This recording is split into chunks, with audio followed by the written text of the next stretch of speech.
You know what I'm saying? You know what I'm saying? Yo, am I live? All right, I know I'm live on Twitch. What up, Twitch?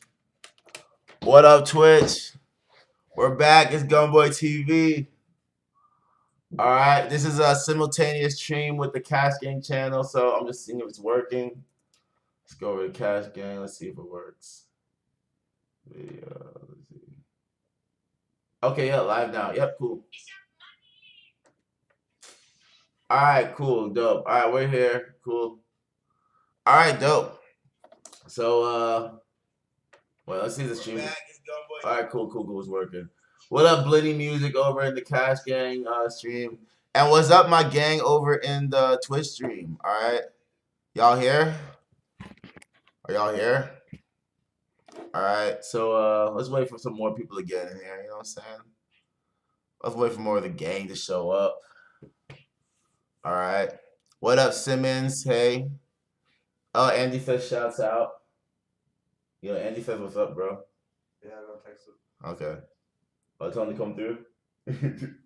Yo, play Minecraft with us, bro. We have a dope server. Me and Andy been playing on the server. We have a server we made. It's fire, bro. I played it. No, we have a new server. A new one? Yeah, we made a server. Oh damn. We're actually like having like we're paying to like keep it up. It's like an MMO server, dude. It's sick. All right, whatever. You bum. Dude's looking at memes on his phone. What's up? Yes, it's cook up time. All right, so we're gonna cook up for a little bit. All right, and then we're gonna talk to. Yo, you guys. Honestly, you guys have a very special gift today. You know what I'm saying? Basically, like Brock LUKER, the manager. Oh, yeah, we made a server. The manager of fucking 808 Mafia, management of Marshmallow. Does he also manage Roddy Rich? It's Shalizi, bro. Huh? Shalizi. Shalizi? It's the other one who manages Marshmallow, and he does some couple of stuff for Marshmallow. You know? Okay, yeah. It's like a co-manager. Okay, yeah. So Brock is a piece of a team that is managing artists. You know what I'm saying? Push it together. For some reason, he, believes in this guy named Pvlace. You see how far he's going. So this guy knows his shit. All right. Hold up. So yeah, guys, that's gonna be the stream. It's gonna be fucking dope, guys. Let's wait for a couple more people to come in here, and then let's get to cooking. You know what I'm saying? Let's get to cooking. We made some dope shit yesterday. Did you listen to the stuff? You listened to it? With fire, right? Or nah? Yo, hold up. Let's see. We're looking for, where is it? These are new ones. Yep. So we cooked up some shit yesterday. I always like to review what I did in the past, you know what I'm saying? So I can see what I'm trying to make in the future. Beat Review King, that's what's up. Alright, let's see. What up, Zaluki? What up?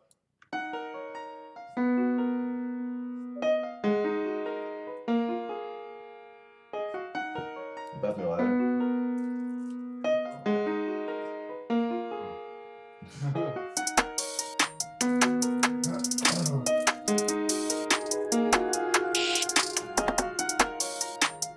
Don't shoot me, GUNBOI.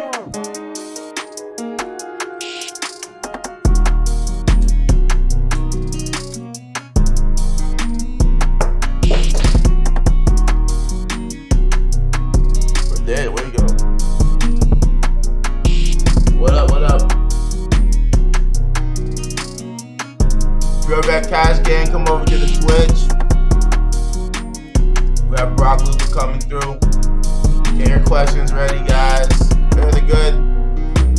There's a dope opportunity for like all of y'all who have like questions about like, how you should be sending your beats out, or like maybe like, the best approaches to like linking up with bigger artists and stuff like that, you know what I mean? How shit is actually getting around, you know what I mean? How it is to actually get paid in the industry, you know what I'm saying? Some real ass question, you know what I'm saying? All right. This is a perfect time, guys. All right. Yo, you better be ass straight. We only have one. Where's the second Where's one? the second one? Oh, guys, check out this breakdown right here.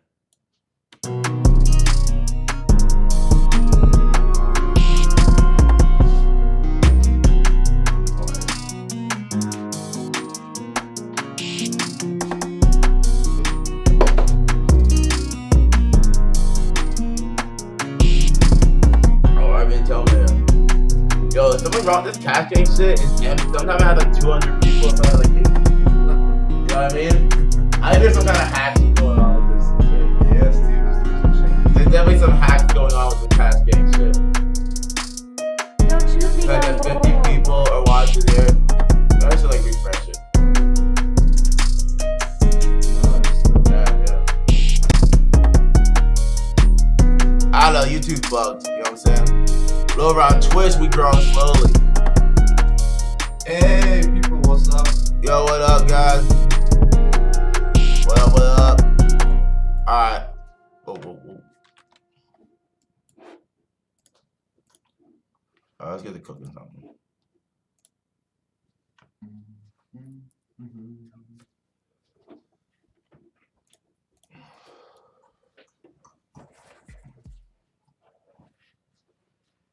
Damn, so anyone in the Cash Gang chat know what's wrong with the Cash Gang channel? I think this channel's hacked, guys. Straight up. I think someone like bought like fake, you know? Like some kind of like bot program. Could be, yeah. Cause me and Steven saw this before. We were like, yo, why is there nobody in it today? You know what I mean? Or maybe they didn't get a notification. You know what I'm saying? That's weird though. Yeah. Hey guys, over to Twitch stream, I'm gonna try something. I'm gonna try a trick just to see if I can do something with the Cash Gang channel. So I'm gonna end the stream. I'm just gonna flash the stream, you know, end it and then start it again, you know.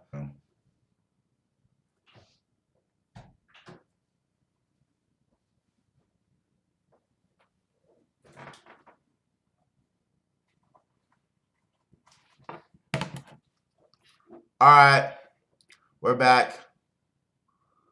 We're back.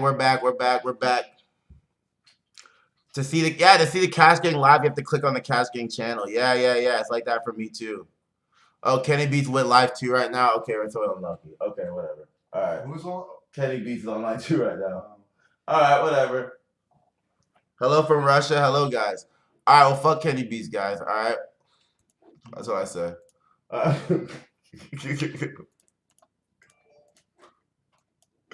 right, let's see what we got here.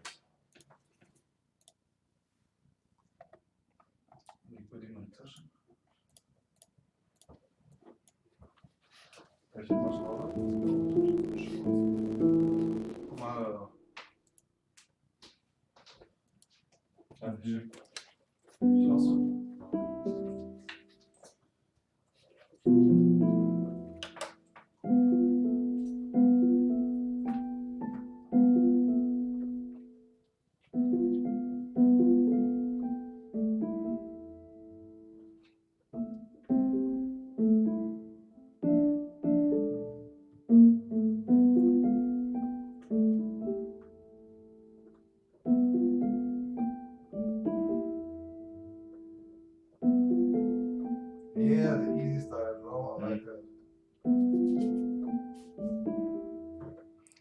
Yeah, guys, there's a new fighting. There's a new technique called the easy style.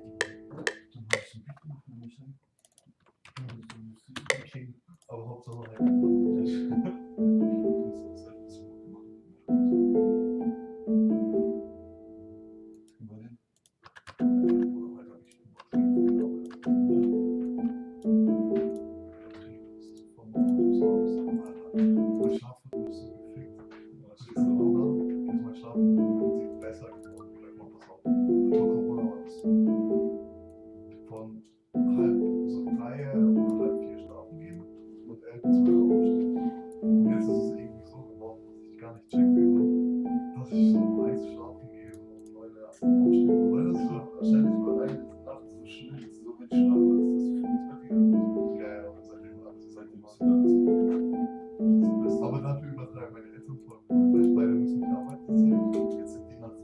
Die sind so bis halb zwei. Die stehen morgens. Yeah, I know. It doesn't say cash game is live on the menu. I guess I guess whatever happened to the cash game stream, I don't know. Maybe it's because who knows? Who knows why it's happening? Ja, das ist so arg. Ich schwöre, Corona hat ganz viel gekriegt. Alles, ich schwöre, alles. Wie kann es sein, dass Eltern länger wachsen? So, ich war derjenige, der ganz viel hatte. Jetzt gehe ich einfach früher pennen. Egal, ich was das richtig traurig war. Ich glaube, ich habe seit 3 oder 4 Wochen keine Ahnung. Weil ich dem einfach drauf. Ich schwöre. Ja. Oder weil ich esse mal Döner bekriege, okay? Der Pizza-Kebab-Box und dann arbeiten schon 8 Leute da. Und dann kommen immer so 30, 40 Leute auf einmal. Jetzt sind wir weniger. Also die sind schon als für die. Das ist echt viel. 3 Stück. Ja, okay. Das ist auch nicht was sie brauchen, aber nicht so viel. Ja. Das ist du kommst rein, das ist Krieg. Aber ich nicht von dem Volk.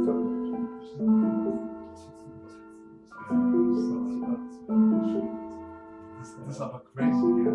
Du sagst den Döner mit was? Du sagst schon alles, aber du denkst so, ey, der fängt sich eher an. Weißt du, was ich meine? Ich glaube, mit dem kannst du 4 Tage am Stück bei Golf spielen, oder dass der verliert. Gibt's nicht spielen?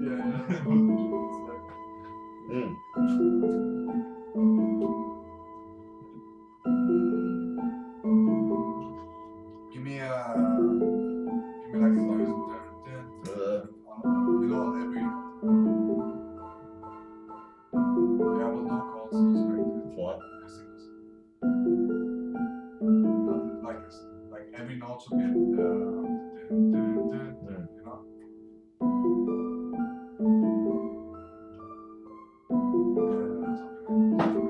Give it a cool bass line though.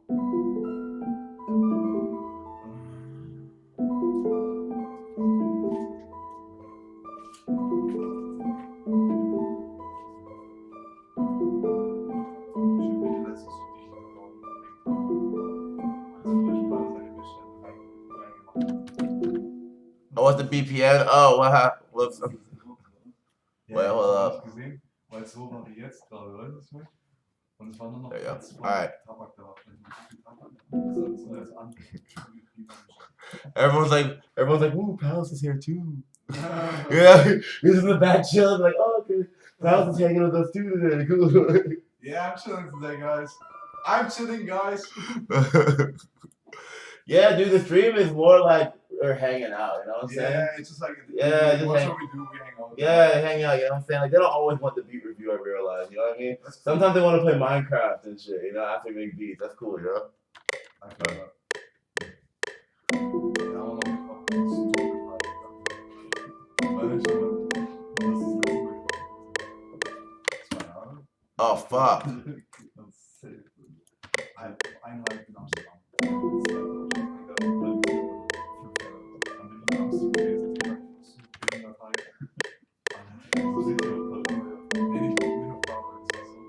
Wir haben Hotel gehabt am Flughafen. Ja, Schiffbau, genau. Und es war halt so, dass wir dann immer, wenn man am Flughafen angekommen ist und kurz losnehmen musste, 5 Minuten zum Hotel. Einfach so high, dass ich einfach wieder zum Flughafen hin zurückgefahren bin, um Burger King mitzuholen, weißt du? Aber nachdem ich schon eine Hose gedreht. Ja. Digga, was ist behindert, Alter. Und das, nachdem man schon in der City war, dort gegessen war. Let's get it. Alright. Eigentlich musst du nur so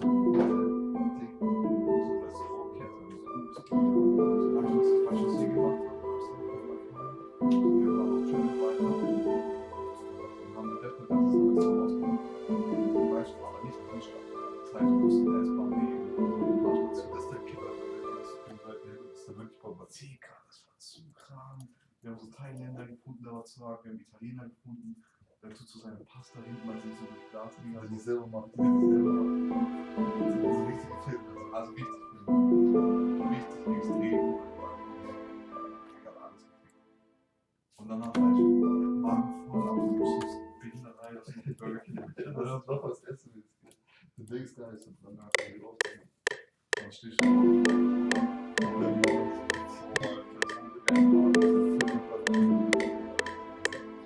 denkst du dir heute nicht Spaß, ne? I'm gonna put the attack a little too hard on that. I'm gonna soften the attack a little bit. Make a beat part with flute. Give me a chorus of time. The chorus.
It's a vibe. It's a vibe. Yo, shout out to everybody in the Cash Gang chat. Everybody in the Cash Gang chat, DM Cash Money AP, tell them to fix his YouTube. And then come over to the Twitch. Follow me over at Twitch TV, GUNBOI111. Yo. Everybody in the Twitch. Bro. What? It's dumb to have it on YouTube. Close to YouTube. And just make it on Twitch. There are like barely people anyway, you know. So you get more on the Twitch. It's not like the people still come to the Twitch. The people still come to the Twitch. It's already 60. There's more people in the Twitch than there. Yeah, that's why I just close it. Nah, it's extra. It's extra people. It's extra traffic just in case. You know, you never know who's clicking, bro. You never know who's clicking. You know what I'm saying? Oh yeah, maybe Metro Google is watching it. Exactly. You never know. Yeah, you never know. You never know who clicks by on the Cash Gang stream, you know? Yeah.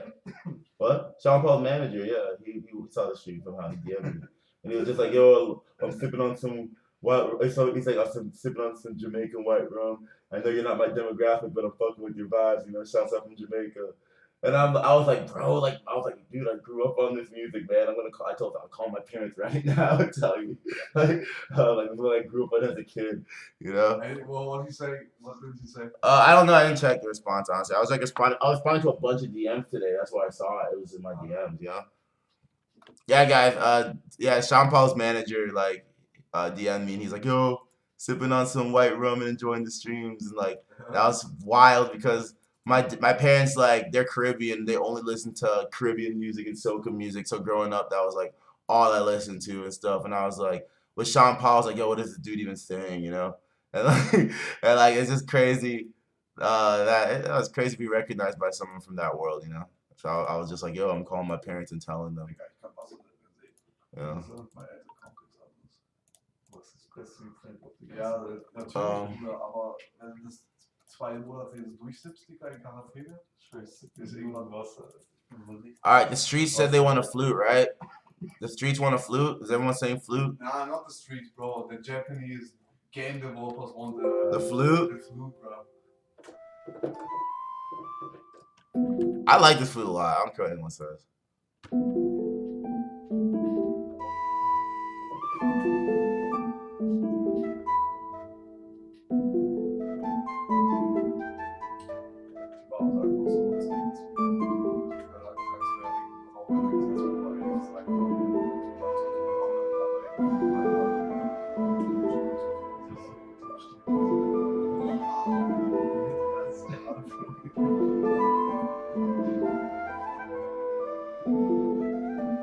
Yeah, I realized the chorus of the time only works when you play low. Just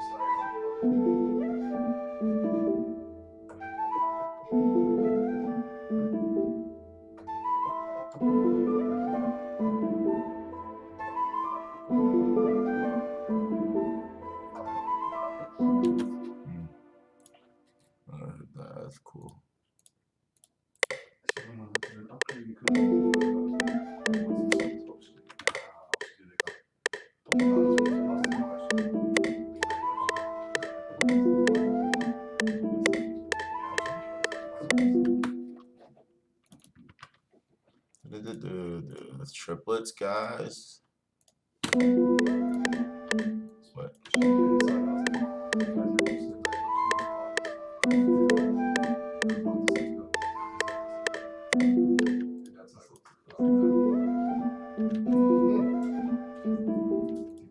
Ja, rutschen einmal. Hast du vorher schon mal? Ja, der Typ rutschen einmal geschmeckt. 15.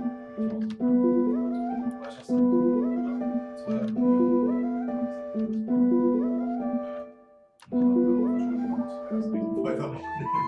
Das ist richtige Volksreise.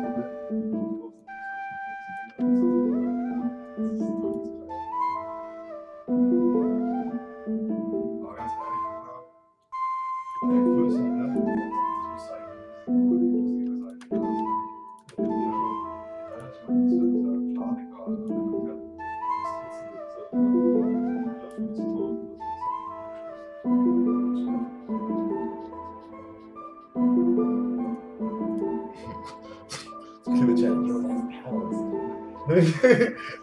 Yo, that's Pvlace.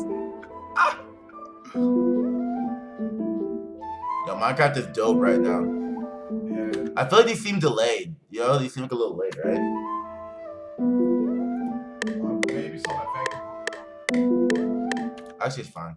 Alright, just. The attack, yeah, it's probably the attack, but who cares? You know, it's gonna be switched up. So. Yeah. Alright, finished. It's cool when it doesn't always hit on time. Yeah. It has a more natural feel. Mm.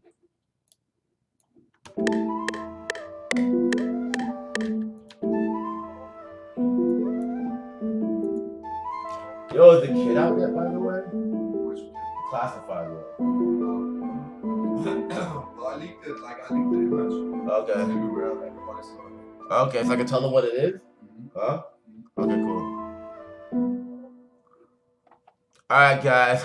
I know you guys know. For those who paid attention, you guys have noticed that I had a kit called Classified. And if you guys have really been paying attention, you were like, damn, these classified drums are hard. I bet some of y'all typed in classified gun kit and found nothing. Because really, I'm proud to be the first producer in the fucking world, alright, with the, how do I change the name or something real quick?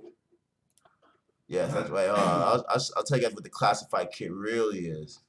I just got the okay that I could change the name.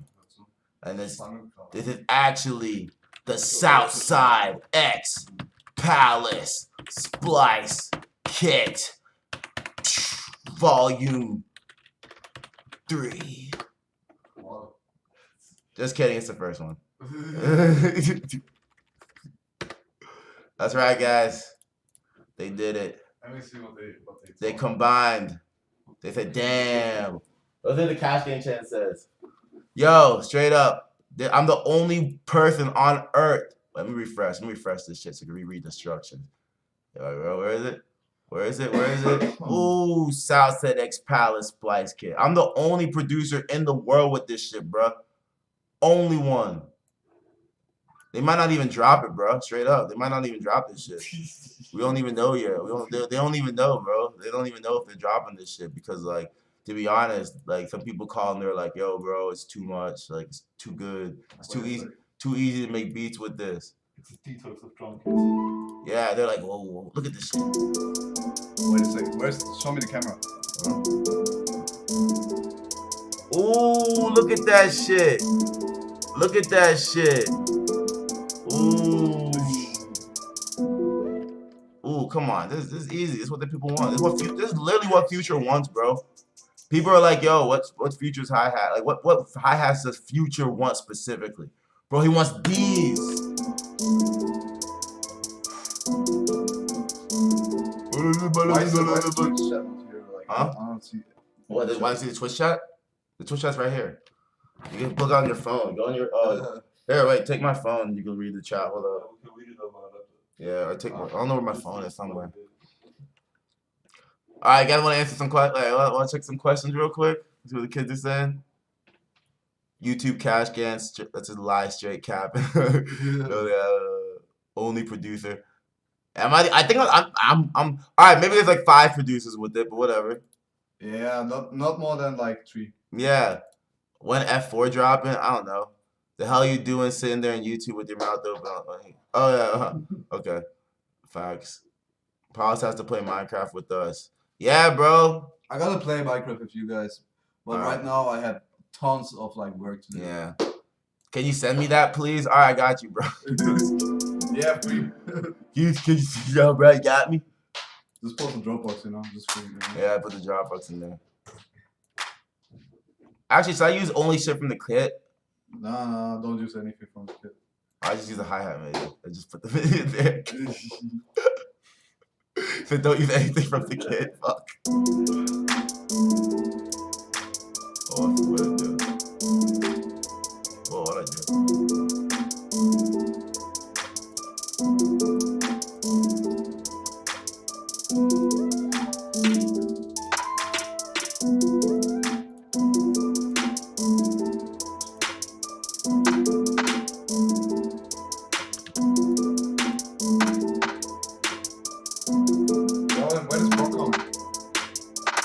Huh? When is Brock coming? The next 10 minutes.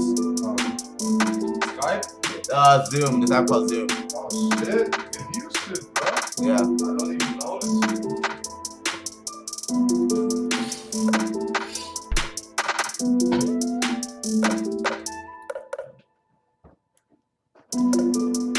Nah.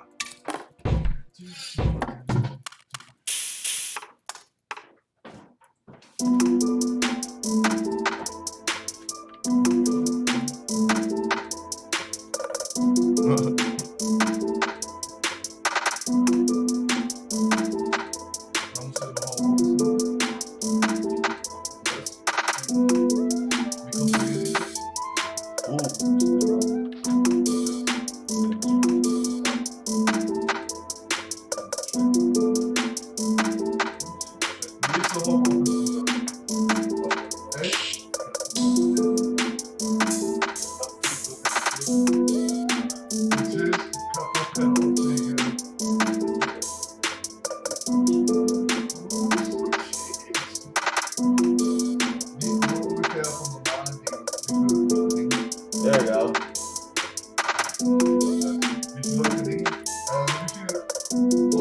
Yo, where'd the joint go? Oh, get the joint? Yo, is that the joint? Oh, I have the joint. Never mind. Oh yeah, I know the CBD joint. Yeah, you say joint. Yeah, CBD joint. Yeah, they know what I mean. They know. They know the lingo. Okay, they know the lingo. They know what's up. Yeah, I'm sorry, but honestly, like, I'm not gonna lie. I will say, this new Southside Pvlace Splice kit has some of the best 808s right now. I would say. This shit has some fire 808s. So when you guys get that, be sure to go to Reddit and find it. I mean, Splice. Just kidding. Just kidding. All right, let me turn it down a little bit.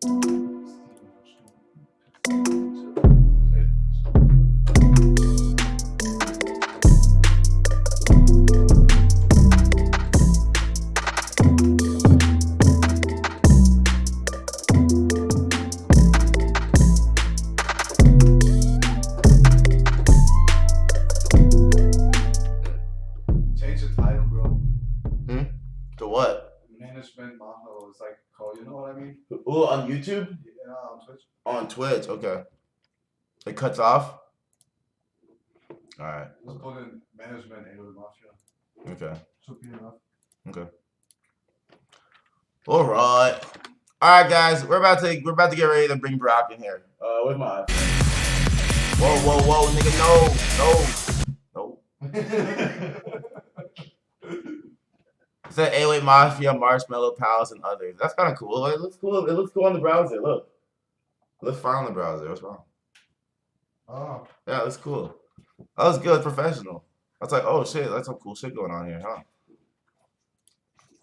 Alright.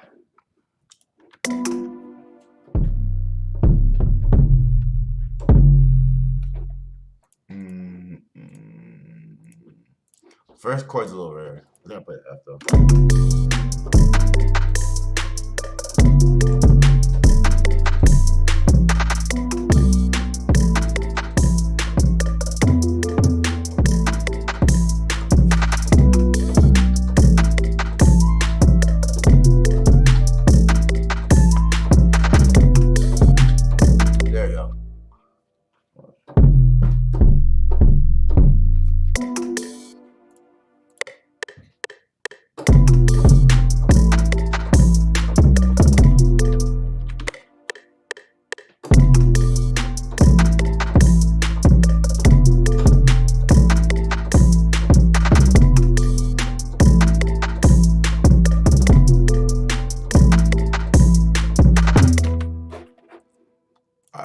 gonna sauce these up.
What is the interview? So your crush likes you back, Gunboy.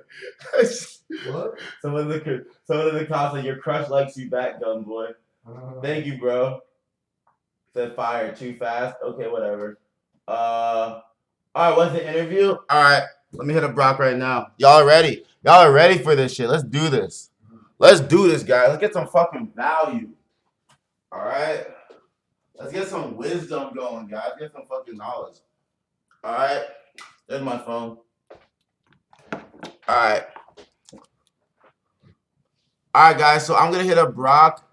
If you guys don't mind, you know, I think if you guys really don't mind, I really hope you guys don't mind. I'm just gonna play a quick 60-second ad break while I contact Brock. Woo. And to those who have ad block, good for you. That's cool. You know what I'm saying?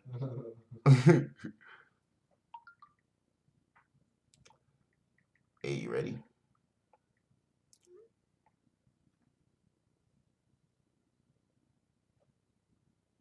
Woo! Shouts out Russian gang. Shouts out everyone in the Cast gang.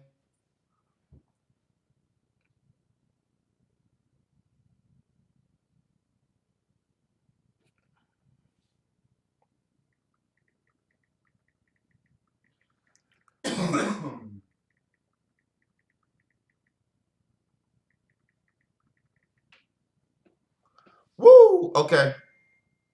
All right, cool. Yep. He's ready, guys. Is the commercials over? Damn, it's going to be fun. All right, 10 seconds of commercials yet. All right.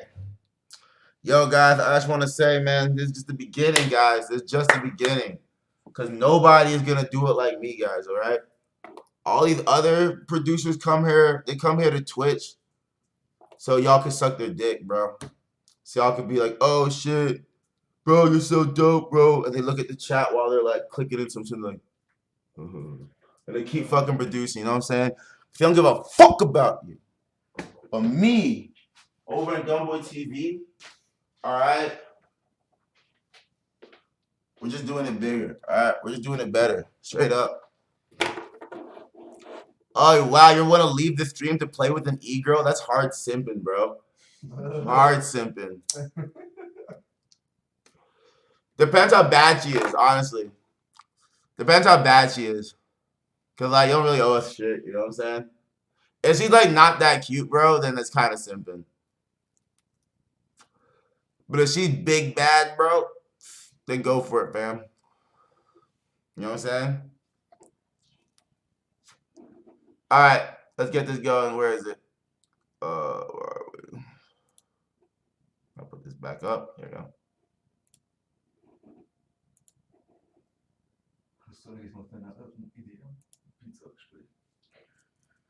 Ja, Bro, ich denke schon. Ich habe einen Google Drive, wo eigentlich noch Alright. da sind. Alright, so we're in. Deshalb extrem viel, aber ich müsste mal aussortieren bis zum nächsten Mal. Oh yeah, hell yeah. We'll do an e-girl stream. So welches Style, da gibt's Yeah, we'll do an e-girl stream. We'll talk about the e-girl stream after Brock leaves, okay? I'm about to call Brock, guys. We'll get the e-girl stream going. That's the next thing. Yo, guys, I need you to join the Discord, and we're gonna make an e-girl section. And we're just gonna like put your favorite e-girls in there. We'll vote and we'll try, and then we'll all come together, spam the e-girl, be like, yo, come to Gunboy stream, okay? We all spam her shit until she comes to the stream, okay? That's the plan, guys. All right, you guys hear me? It'll work. It will work. We all just come together. We make an e-girl section in the Discord. We all pick an e-girl, and then we spend a whole day spamming her to come to the stream, okay? At some point, she won't be able to take. She's like, whoa, who's this Gunboy guy? What the fuck? Blah, blah, blah. So come through. We have a good time, all right? You down? Are you guys down? Are we cool? Are we down? Yo, Cash Gang, come to the Twitch stream. That's what party at. Okay, 80 viewers. Okay, hell yeah. All right. Oh, here we go. Brock is here, guys. Woo! The man. Can you hear me, Brock? I can't hear you. Oh, wait, hold up. I think the audio's not on yet. Is your audio on? And now it's on. Hey, welcome to the stream, Brock. Welcome to Gunboy TV. We're here. How's it going? Live. We're here on Twitch TV, Gunboy 111, and also live on the Cash Game channel right now. All right. We got like maybe like 150 people watching, I would say. 140, 150. I love it. You know? I love it. And yeah, we're having a good time here. We just made a melody. It's cool. We got people here, you know, some questions. Yeah, we're just gonna have a discussion, you know. I feel like you're a person with a lot of knowledge and value in the industry. Sorry. A lot of people are here, you know, they're learning and trying to get, you know, trying to get somewhere, you know what I mean? Trying to learn how to move forward in the industry and trying to learn how to like, you know, how to maybe get the attention of managers, how to move forward, how to like start, you know, building a business in terms of music, you know? And you know, you're probably one of the better people, maybe, to ask about this. So, I mean, first, basically, is like, how'd you even get into, you know, this stuff? You know what I mean? You look like a normal dude chilling. Like, where are you from, you know? A great question. I grew up in Detroit. So, Okay.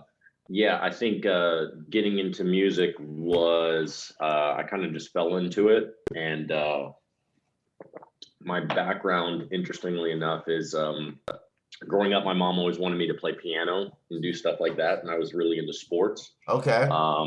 And so she would always play. She loved music. She would always play like country music, but I was pop, and she was not. She was not into hip hop that much. So I was always sneaking away, trying to listen to hip hop. Like, and the stuff I would listen to was I was into Tupac. Wait, Brock. By the way, Brock Palace is here too. I don't know if you can see the screen because I don't have my video on in the. I can't put my video on in the Zoom. But if you look at the Twitch, Palace says what's up. He's giving the peace sign. I'm looking at the Twitch right now. Okay, cool. Is he right now? Yeah, just a little delay. Okay. Yeah, I'm supposed to text him back. Yeah, I sent. I'll tell Palace. I have sent Southside the melodies, and the cover has been approved for the thing that we're working on. Okay, cool, dope. Okay, all right, guys, it's all approved, guys. I didn't text him back. It's all approved, guys. All right. All right. So yeah, so from Detroit, you're sneaking away to bump some hip hop. Country is in your life, though. Country music. Yeah, yeah. She's always listened to country, so I'm still like a huge fan of like Garth Brooks and like country stuff. And the thing is, like, if you look at what Garth Brooks has done, he still sells albums. Like, yeah, exactly. He's a legend. Any of his stuff on streaming. So I think that's really interesting. So yeah, so fast forward, went to college, went to school. My background is in business and computer science. So I actually started a social analytics company in 2012, and that company was acquired by another company in Los Angeles called Zephyr. Around that time, I had developed some businesses for artists and musicians, both on the influencer side and also on like the YouTube claiming side and different things like that. And so I started meeting a lot of different people. And one of the people I met around that time period was Marshmallow's manager, who's Moshe Lee's. Okay, wait, let's slow down here. Let's slow down here. Let's slow down here, okay? Yeah. So basically you started a company, you started an analytics company, you flipped the company pretty much, okay? All right. So you had like a good amount of startup money for the next venture, you know? You were like, wow, I did it, you know? Like, was it like a big flip? Was it like a big acquisition, or was it like, okay, you know, you learned something from this? It was like was it more learning? Was like it more a $4 win million. or a learning experience? It was a win. Okay. Like, it was a win. Yeah, we only sold the company for $4 million, and it was half cash, half stock. So whatever Zephyr sells, that'll be fun. But you know, they're selling off all their best assets, so I don't see that happening. Okay. But it was good. It was good all around. Yeah. You really start to believe in yourself after you have a win like that. Yeah. So from there, so all these are happening simultaneously, right? So yeah. Mo goes and Igor Records. He ends up going to Red Light Management, where he brings a bunch of EDM producers. He had great ideas, marketing for EDM producers. This is when like EDM is like in its heyday. Yeah, like 2014, 2015, yeah, 2014 to 2016. Okay. And so I was very close to him, like building everything he's done, what he's created with the Shalizi group, and I've always kind of been near. And I had already been friends with Southside because I did a huge Reebok deal with Waka Flocka with the first company, and that's where I had met Southside. So I had met him in 2000. Oh no! And then we cut off. Just as Southside started. Hold on, you cut off for a second. Wait, blow up. You cut off right when you were telling us around when you met Southside, like the year. Oh no! Can you hear us? Can you hear us, Brock? You still here? 2014. Hold on, Brock. You're breaking up a bit. Let me see if I can make it smoother. Let me see if I can make it smoother somehow. You're breaking up a little bit.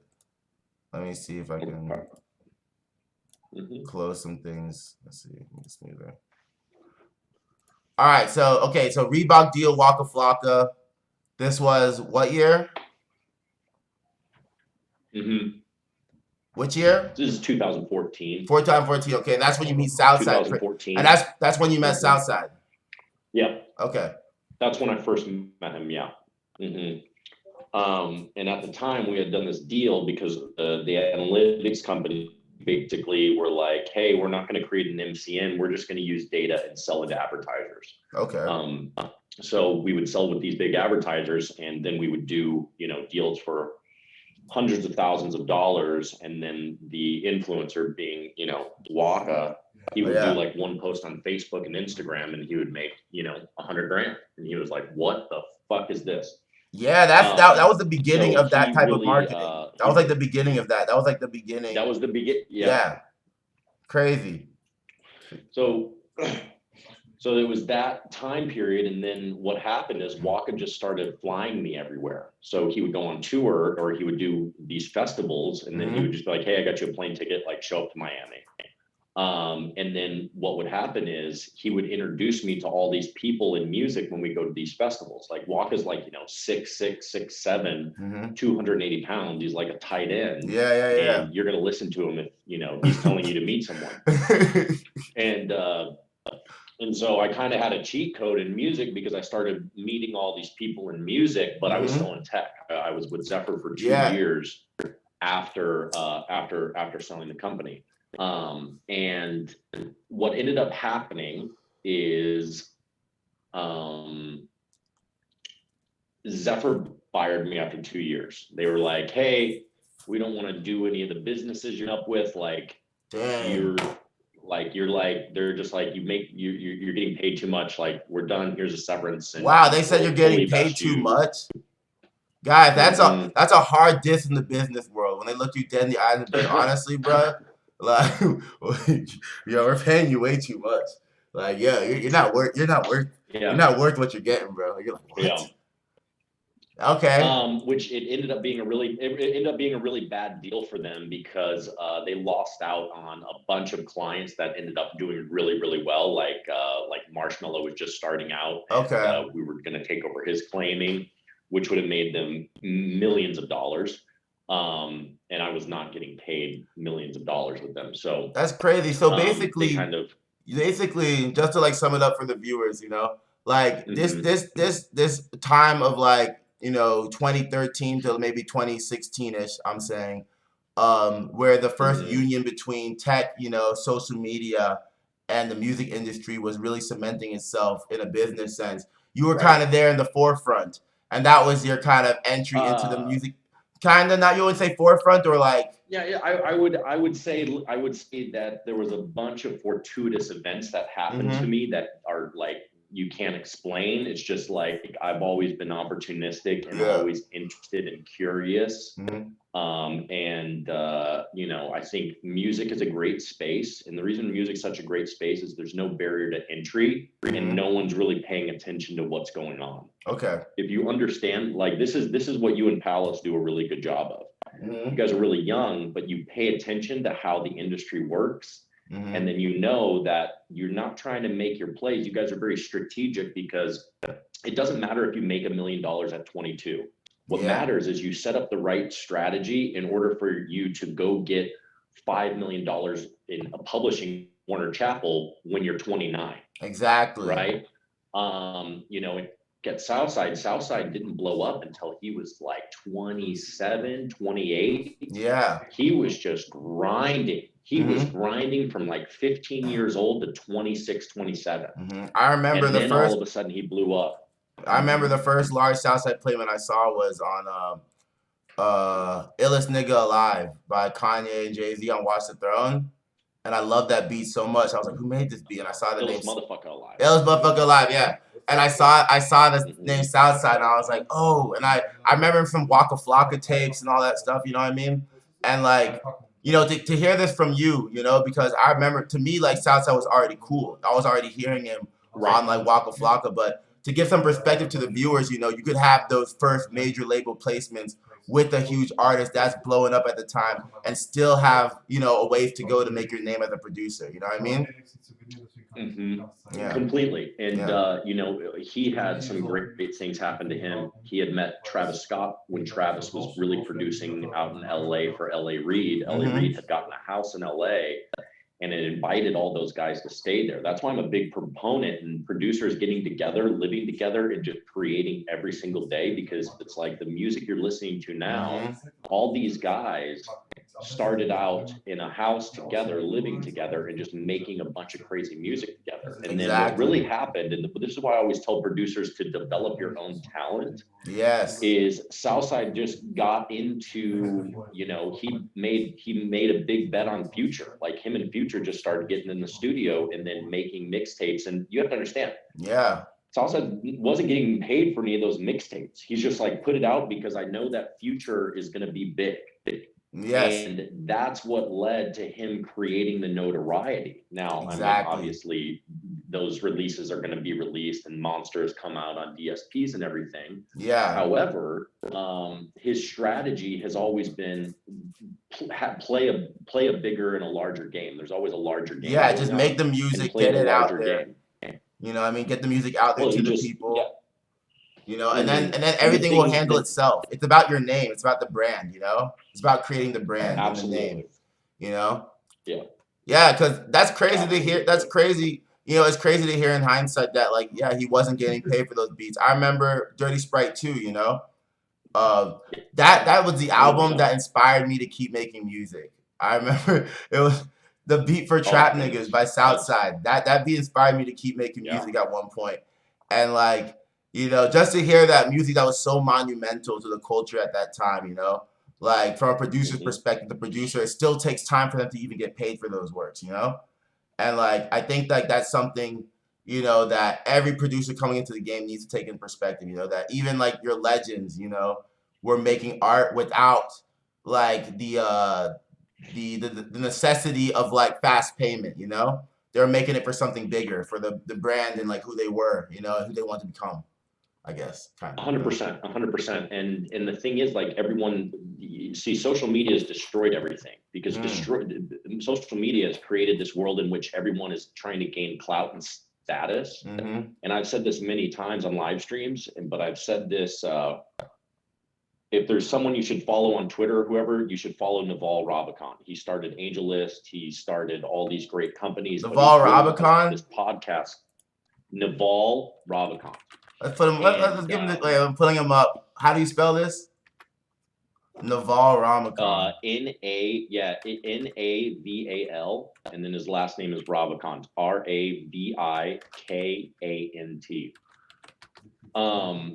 And he has a podcast called Naval Ravikant. How to Get Rich Without Getting Hold on, I'm trying How to Get Rich Without Getting Lucky.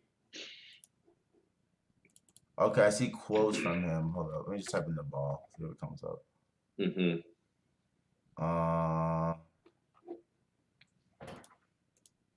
Yeah, I can't find it. Let me try on Google. Naval Ravikant. With the V or B? Oh, I see AngelList. Okay, I see him. Okay. Is he on Twitter? Naval. There we go. Oh, just at Naval. Okay, yeah. Okay. How to get rich without getting lucky. Okay. And go on. So what he talks about is there's two types of games you can play in life. And he said you can either play status games or you can play wealth games. And those are two different games. Everything in life is basically a game. Facts. And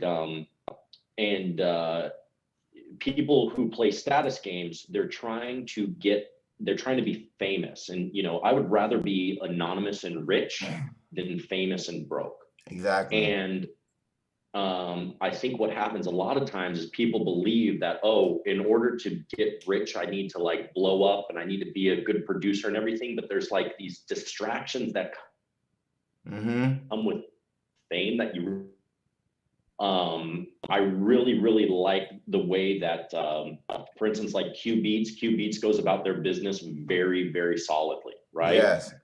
They have some of the biggest samples and records over the last like 2 or 3 years. You don't even know who they are. Exactly. You think it's one guy, it's like it's a group of guys. And they're just really smart, but they're getting so much publishing, they're making tons of money, and they're doing really well. You know, my whole thing on that is like I want to brand my guys, and so, you know, for guys like you and Pvlace, it's like we need to build a brand around it because I don't know who I was talking to the other day, but I was like, if I think of 808 Mafia as Coca-Cola, I think of Southside as being original Coke, like original Coca-Cola. Yeah. And then you have like, you know what I mean? Like he's the OG, and then you have Pvlace, and like Pvlace is vanilla right? Coke. He's like Sprite remix. He's Sprite.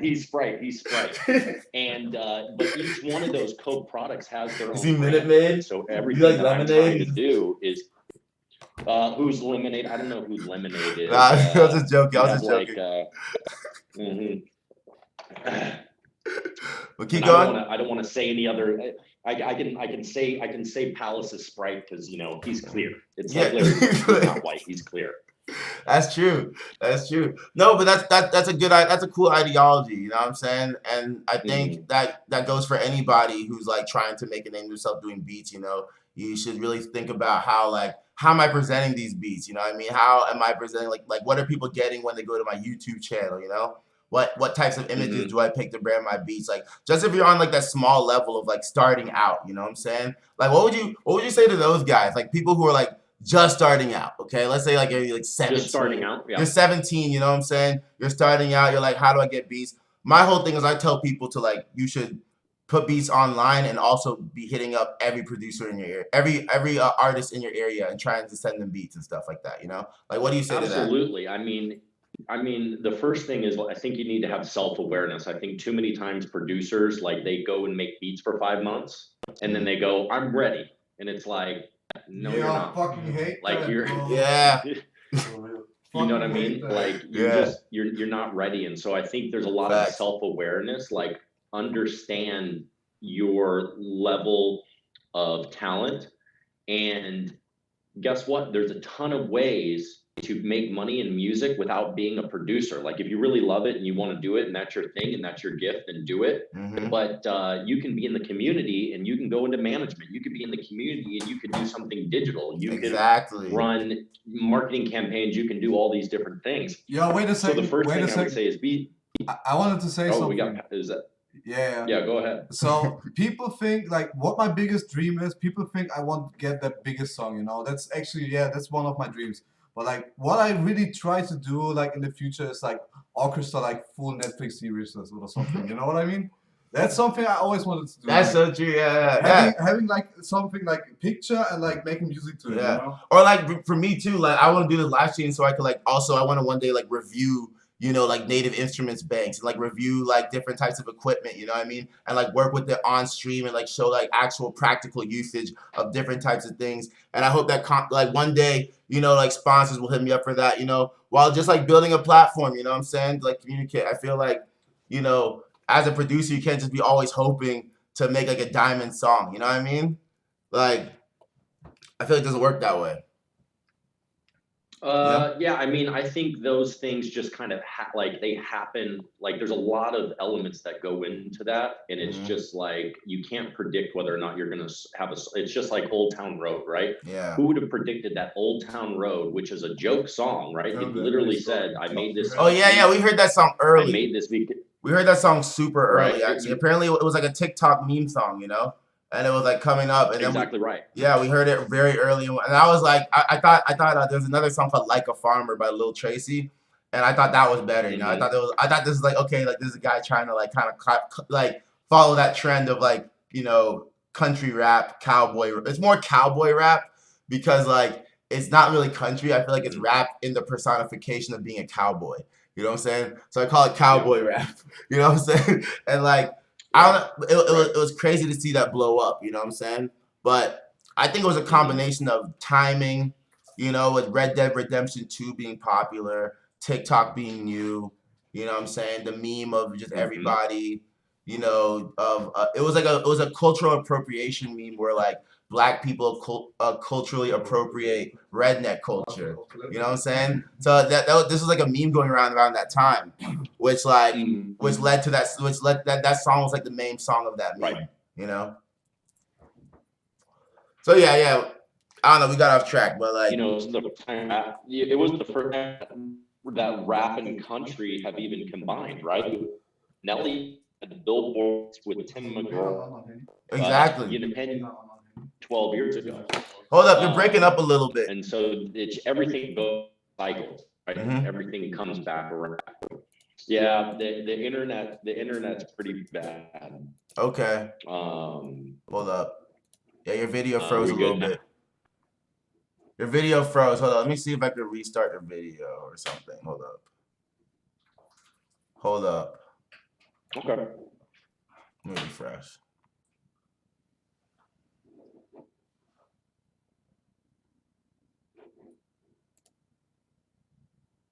GUNBOI. Oh no, we lose him? All right. We here? We good? Can you hear me? It's all right, guys. We're good. We're good. Yeah, we're good. We're good. Woo! All right, cool. We need like an applause. We need like an applause background. All right. But all right. So where were we? We're talking about you know, producers like seeking other things and not like they say lower the bit rate. Yeah, I mean, yeah, we talked about like what we were talking about is the difference between status and wealth, and what you're looking to create in the world is you're trying to get wealth. You don't want to seek status because status doesn't really build wealth for you. You'll notice that like I don't really care about being famous. I don't care. I like to use the leverage of having 808 Mafia, but I don't care to have 100,000 subscribers on Instagram. I really don't want people knowing my life. I don't want people knowing how much money I have. I just want to live, you know, a quiet and successful life without too many people bothering me. Yes. And I think that, I think that's, you know, and I think that's why, you know, Palace and I get along really well because we have similar goals, right? Like, I probably brand him more than he wants to be branded. Okay. And I try to do these things. But I told him, you know, in 10 years, he's going to have his, you know, he's going to have his own production stuff. He's going to have his own thing. Like, it's going to be a multi-million-dollar business. that, you know, we're going to run, and it's all going to be based off the stuff and the work that he puts in now. So having the long-term thinking and having a strategy in place is very important. The other thing is this: don't do it. I have one rule, and the one rule is don't do anything out of desperation. If this act is desperate, you got to have a watcher in your brain. If this act is desperate, don't do it, right? If because people don't really want to fuck with that vibe, right? You don't want to, you don't, like, I get people that are DMing me all the time and they're like, bro, will you manage me? And it's like, I'm a businessman. Like, you have to understand, my life, I can only put so many hours in time. If I'm working 60, 70 hours a week, I can only put so much time into the things I have. So if you want me to manage you, it's like, you better be bringing in like 500K to 2 million a year or more. Yeah, you have to have something worth managing, you know? You have to have something to manage. I think a lot of, especially young producers, they think management means like someone's going to manage you to the top, you know? Like, no, it means someone's helping you manage what you're doing, you know what I'm saying? If you have nothing to manage, you don't need a manager, you know what I'm saying? You know how I see it? I see it like this. Because I have Brock, I can only sit at home and make my shit. You know, he gonna take care of all the shit. Yeah. Because what I'm doing is only sit at home, make the music, answer 1 or 2 emails, and Brock is doing everything, you know? I just need to create. And this is why I love having like Brock as a manager, because I can focus on this thing. I can really do well, you know, it's making music. But most importantly is that the reason Brock and Pvlace work together is because Pvlace has things to manage, you know? Because if Brock wasn't there, then he would have to manage that stuff on his own, you know what I mean? And like, that's the essential thing there, is that like, in order to seek a management relationship with somebody, you have to come with things to manage, you know what I mean? And you have to work to get to that point, you know?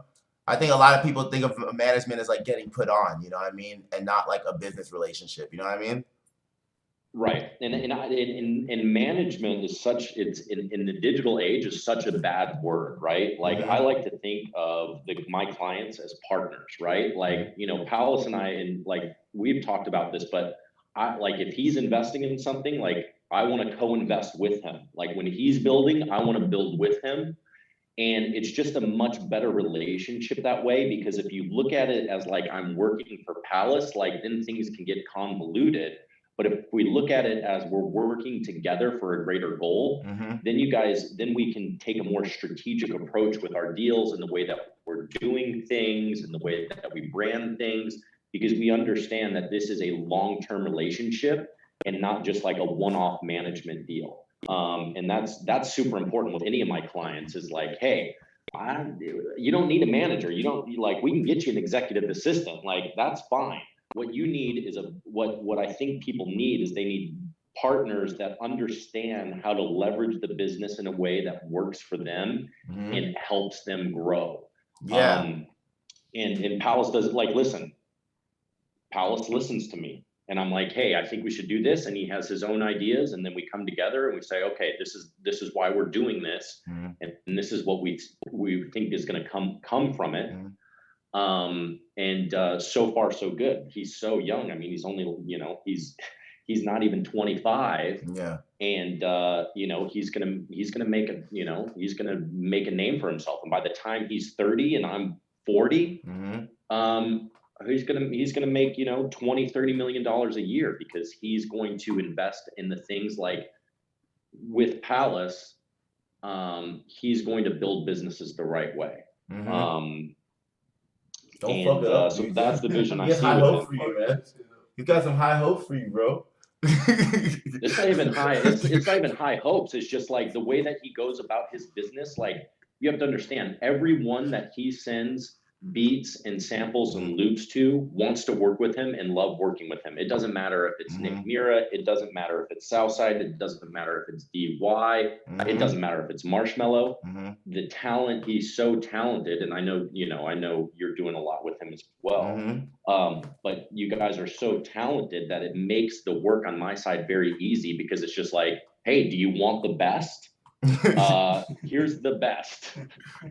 And Yeah. So what would you say to like, you know, young producers trying to like, you know, get to that point in terms of like, you know, having the right people around them, you know what I'm saying? How to like, you know, start pursuing that, you know, or is that the only way to success? Are there other ways to like build, you know what I mean? Like, you know what I'm saying? Are there other ways for young producers to start building and like start getting their foot in the door? You know what I'm saying? I think that's what a lot of people want. They want their foot in the door, you know? And I think a lot of people do that through either YouTube beats, selling loops, you know, harassing producers in the DMs of Instagram to send them loops, harassing you know, or you know, just making YouTube tutorials, something, you know what I mean? But a lot of people, they see a lot of outlets, you know, but I think there's a lot of there's not so much clarity on like which path one should take through these outlets. You know what I mean? Well, once again, going back to branding, you got to find your niche, right? Like Pvlace found his niche in the beginning. Like obviously he makes crazy beats, but he found his niche in the fact that it's like my melodies are better than everyone else's. They're so good, in fact, that Southside is going to get on Instagram Live and literally say his name 100 times because they're so good. And so you have to really focus that was wild. on.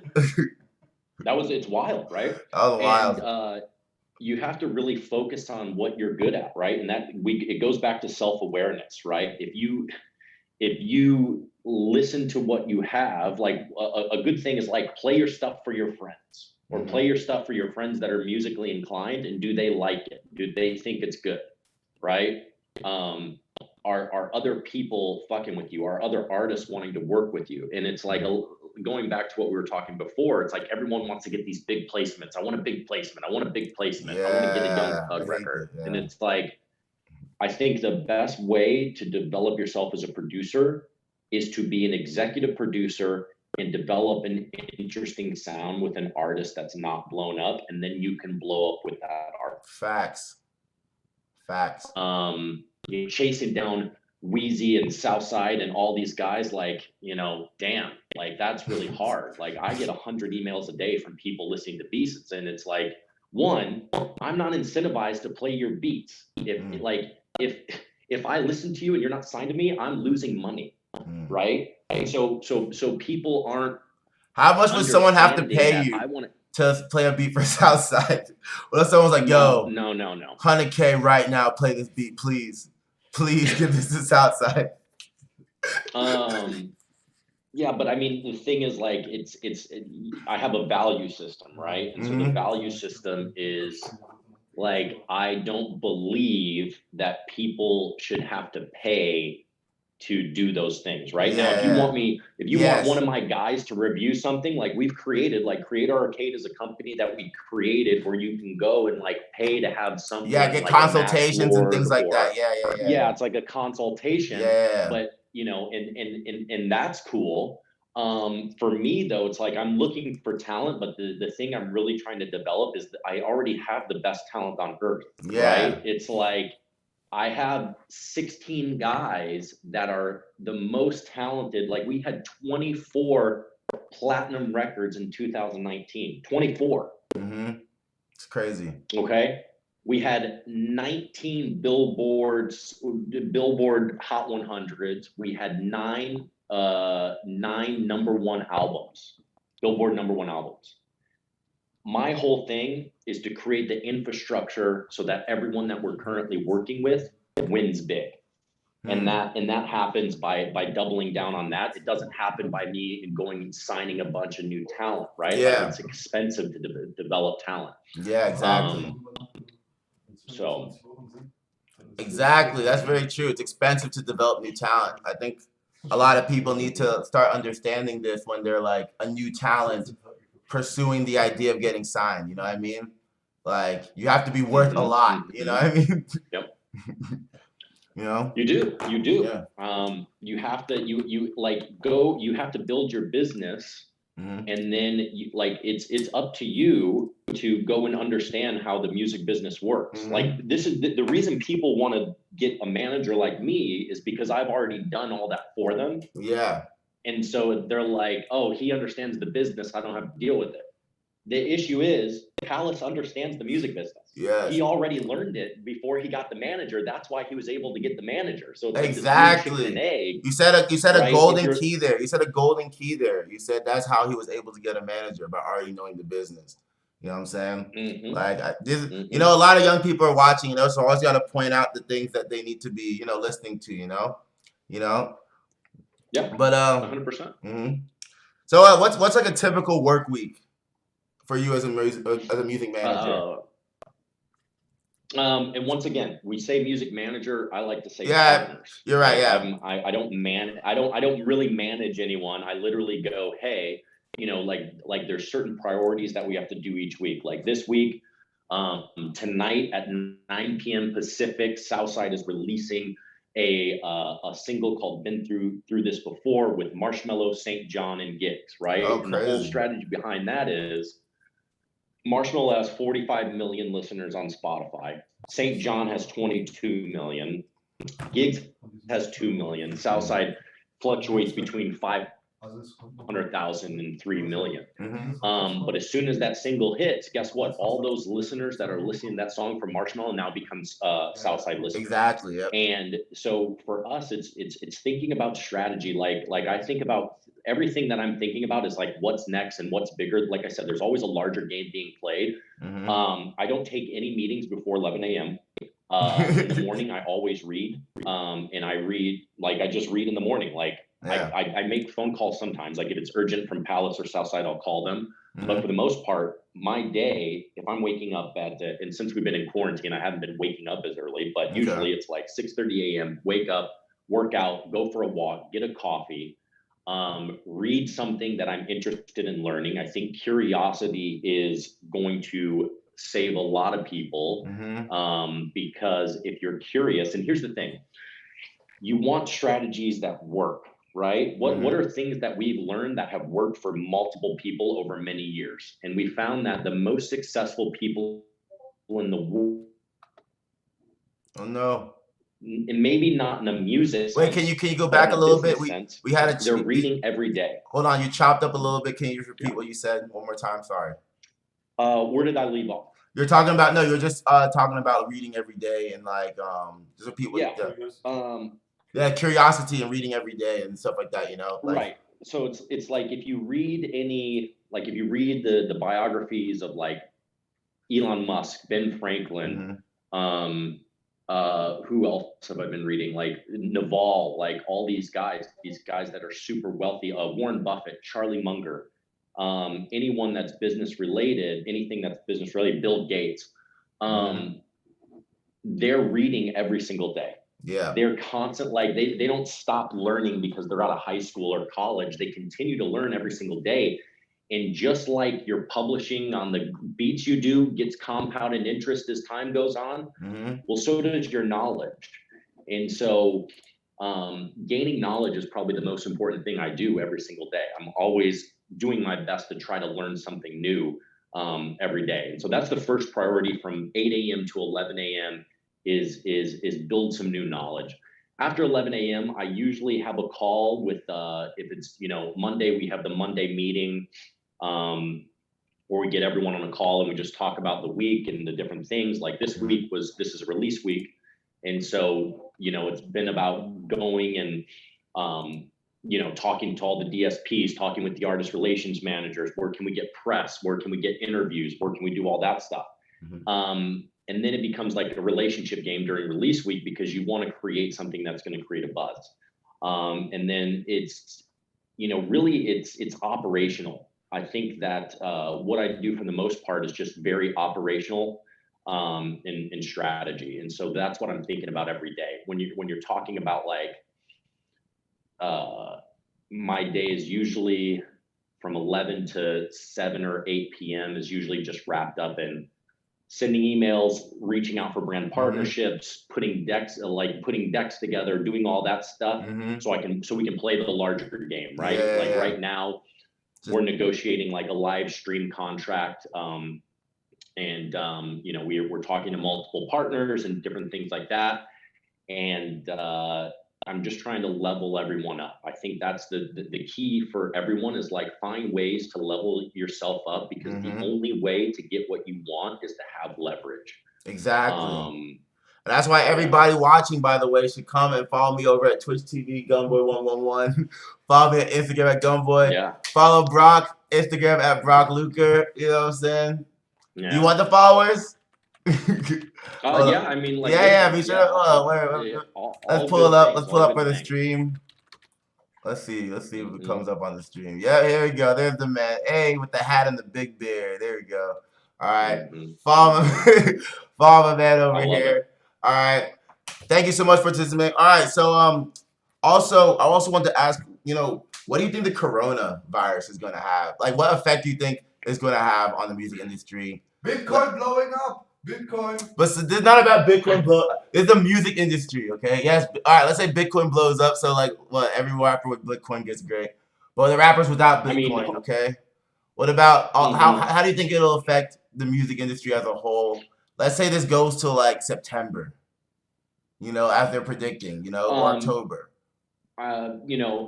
Artists are losing millions of dollars right now. So artists who don't have their affairs in order are kind of fucked for the next 6 months. Tours are being canceled. And that's why it's so important that you get your business affairs in order because some of these guys are just out there and they're getting all this cash and they're spending it. They're not investing in, they're investing in depreciating non-assets like cars and jewelry and bullshit like that. They're not investing in appreciable assets. And it's when the economy breaks down, I think the last thing I saw on Reddit is there's 6.6 million people that filed for unemployment this week. Yeah, that's true. Yep. It's like 10 times greater than it's ever been, right? Yeah. And so I think that there's going to be a huge opportunity. And, Palace and I have been talking about this a lot. It's like, does he want to invest in stuff in America? Like there's definitely going to be, houses for sale. People are losing their jobs. Families are losing their homes. People can't pay their mortgages. And it's very, very sad. But this is the time to go get rich because now when everyone is poor and if you have money and cash available, you can make big bets. Yes. And the reason I've learned this is I've read a bunch of Charlie Munger. I've read a bunch of Warren Buffett, and what they've said is like, hey, we just sit on our asses and read. And then when we've been around for 90 years, when the economy drops, which it always does every like 12 to 14 years, we just go buy a bunch of shit for really cheap. And then we became billionaires doing it. Exactly. That's what it is. Yeah, that's how I see this time too. I'm like, okay, this is like the big switch. This is like the time where, the time where the money is grabbed. And the money to be grabbed. It's where the money is grabbed. I think in the U.S. and Palace and he's gotten me into conspiracy theories. But I think that the reason it's happening in the United States is because Trump wants re-election without a fight. And if you notice, this shutdown is shutting down all Democratic National Party meetings, and I'm not conferences and stuff. I'm not talking here. Yeah. That's okay. We're all for the politics. We're all for the Yeah. politics and conspiracies. We're open forum here. But the point is, you have to understand what's happening. The government shutdown means that no one can go out and campaign. So then you're gonna stop, like, basically as the primaries would start up, and I think it's called primaries. Like I think all those that stuff stops. But as soon as that happens, like, you have to understand, Trump is campaigning right now because he's the one running the country. Yeah. And he gets to do it because everyone else has to stay inside. And so I think that's interesting. I think, the market it's going to drop and then it's going to go back up, and then he's going to come and he's going to say, hey, you see that? We had coronavirus. I saved everyone from coronavirus.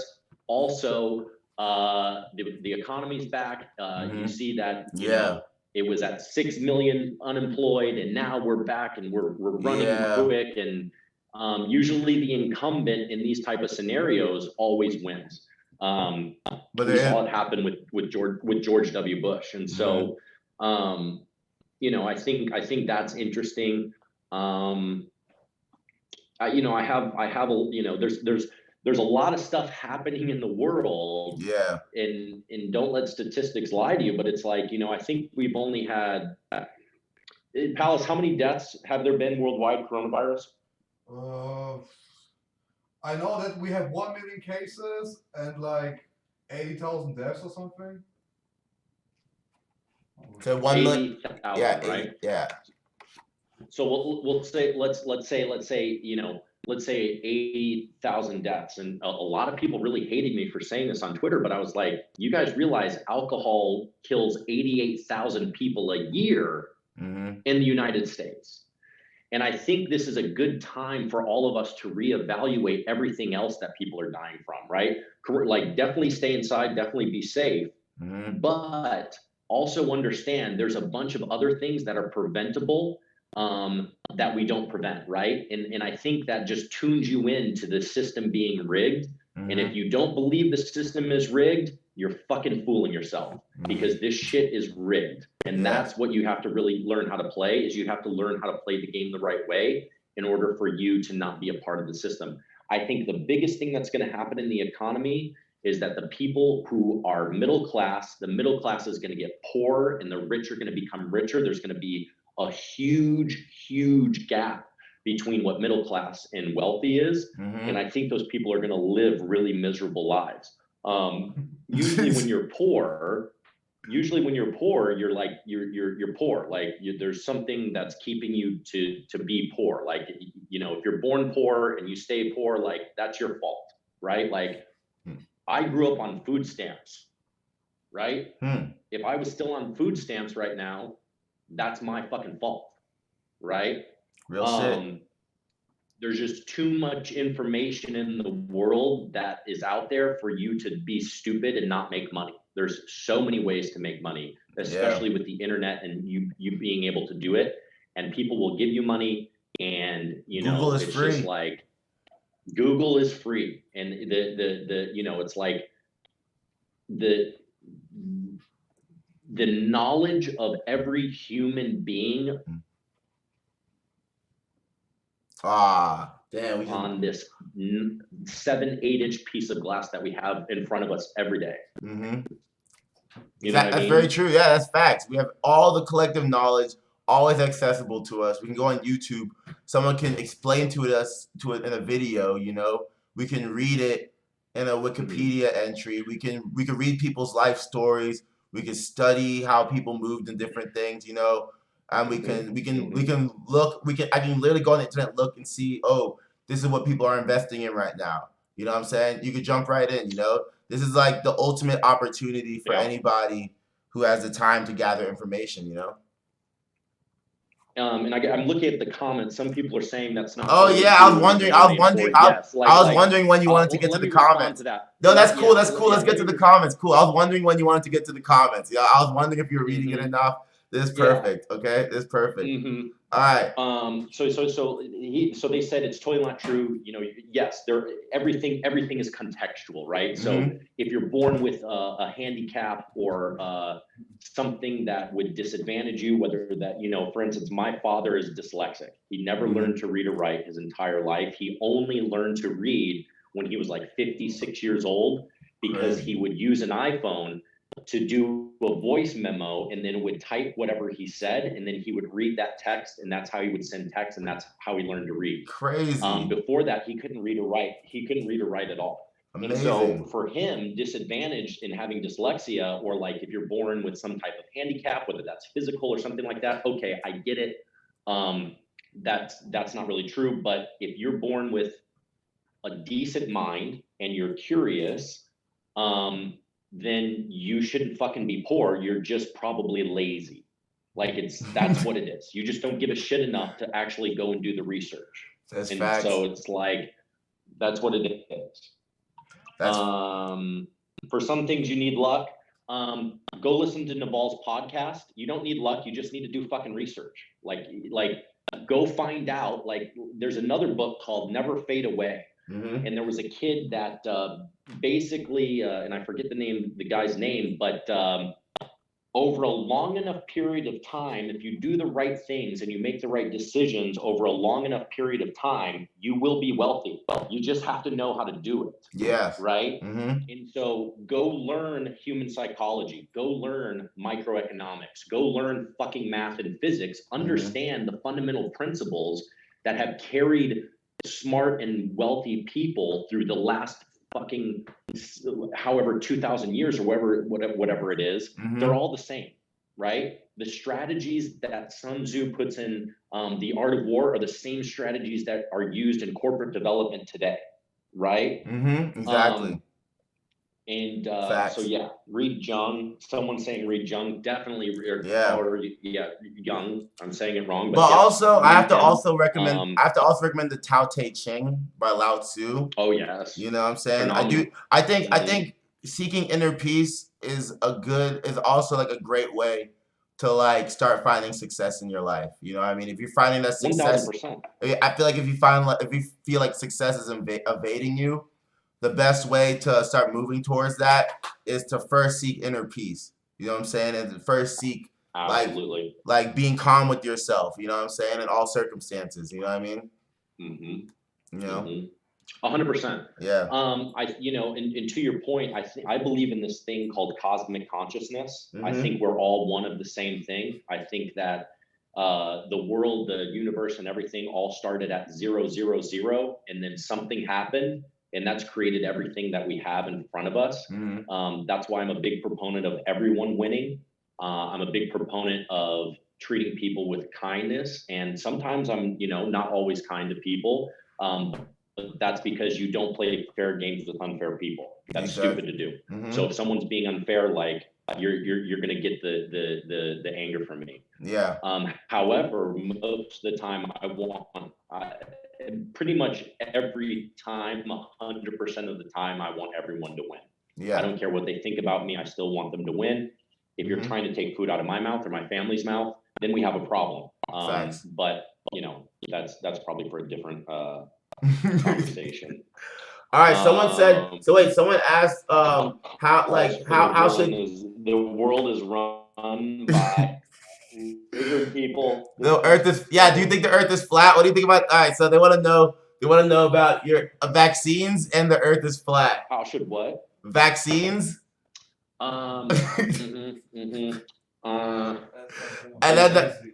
Earth is flat. They say the Earth is flat. Okay. I was vaccinated as a kid, so it's like I think I was too. I don't know. You know what I mean? Like I was vaccinated, so it's like I don't, I'm fine, right? So it's like I haven't done enough research. I don't have enough data to actually have an opinion on the topic. That was just the chat, you know what I'm saying? I saw you reading it, so I was like, all right. So somebody says Canadian artists. I mean, Canadian or like any type of international artist, you know what I'm saying? Like, what do you think? What like someone is wondering, looking for Canadian artists, or like how would one get into the U.S. rap sphere from Canada? I think you can extend this question to worldwide. You know what I'm saying? What would you say to anybody who is like maybe like another kid sitting in Germany or Sweden, you know what I mean, an artist in Canada or somebody in the Ukraine, you know what I mean, who wants to break into like the American scene, like what would you say? Speak English, right? Yeah. Like, if you want to get into the American scene, you gotta learn English. You have to be able to communicate with people on this side of the ocean. Canada, it's like Canada arguably has probably one of the best rap scenes right now ever. Right? Yeah, I was confused because the question specifically mentioned Canada, and I was confused. I was like, damn, bro, like Canada's kind of bumping right now, of all the places. But yeah, what about Sweden? Let's say like Sweden, let's say, yeah, Young Lean. I mean, someone's blown up everywhere for sure, but like, what tips would you give somebody?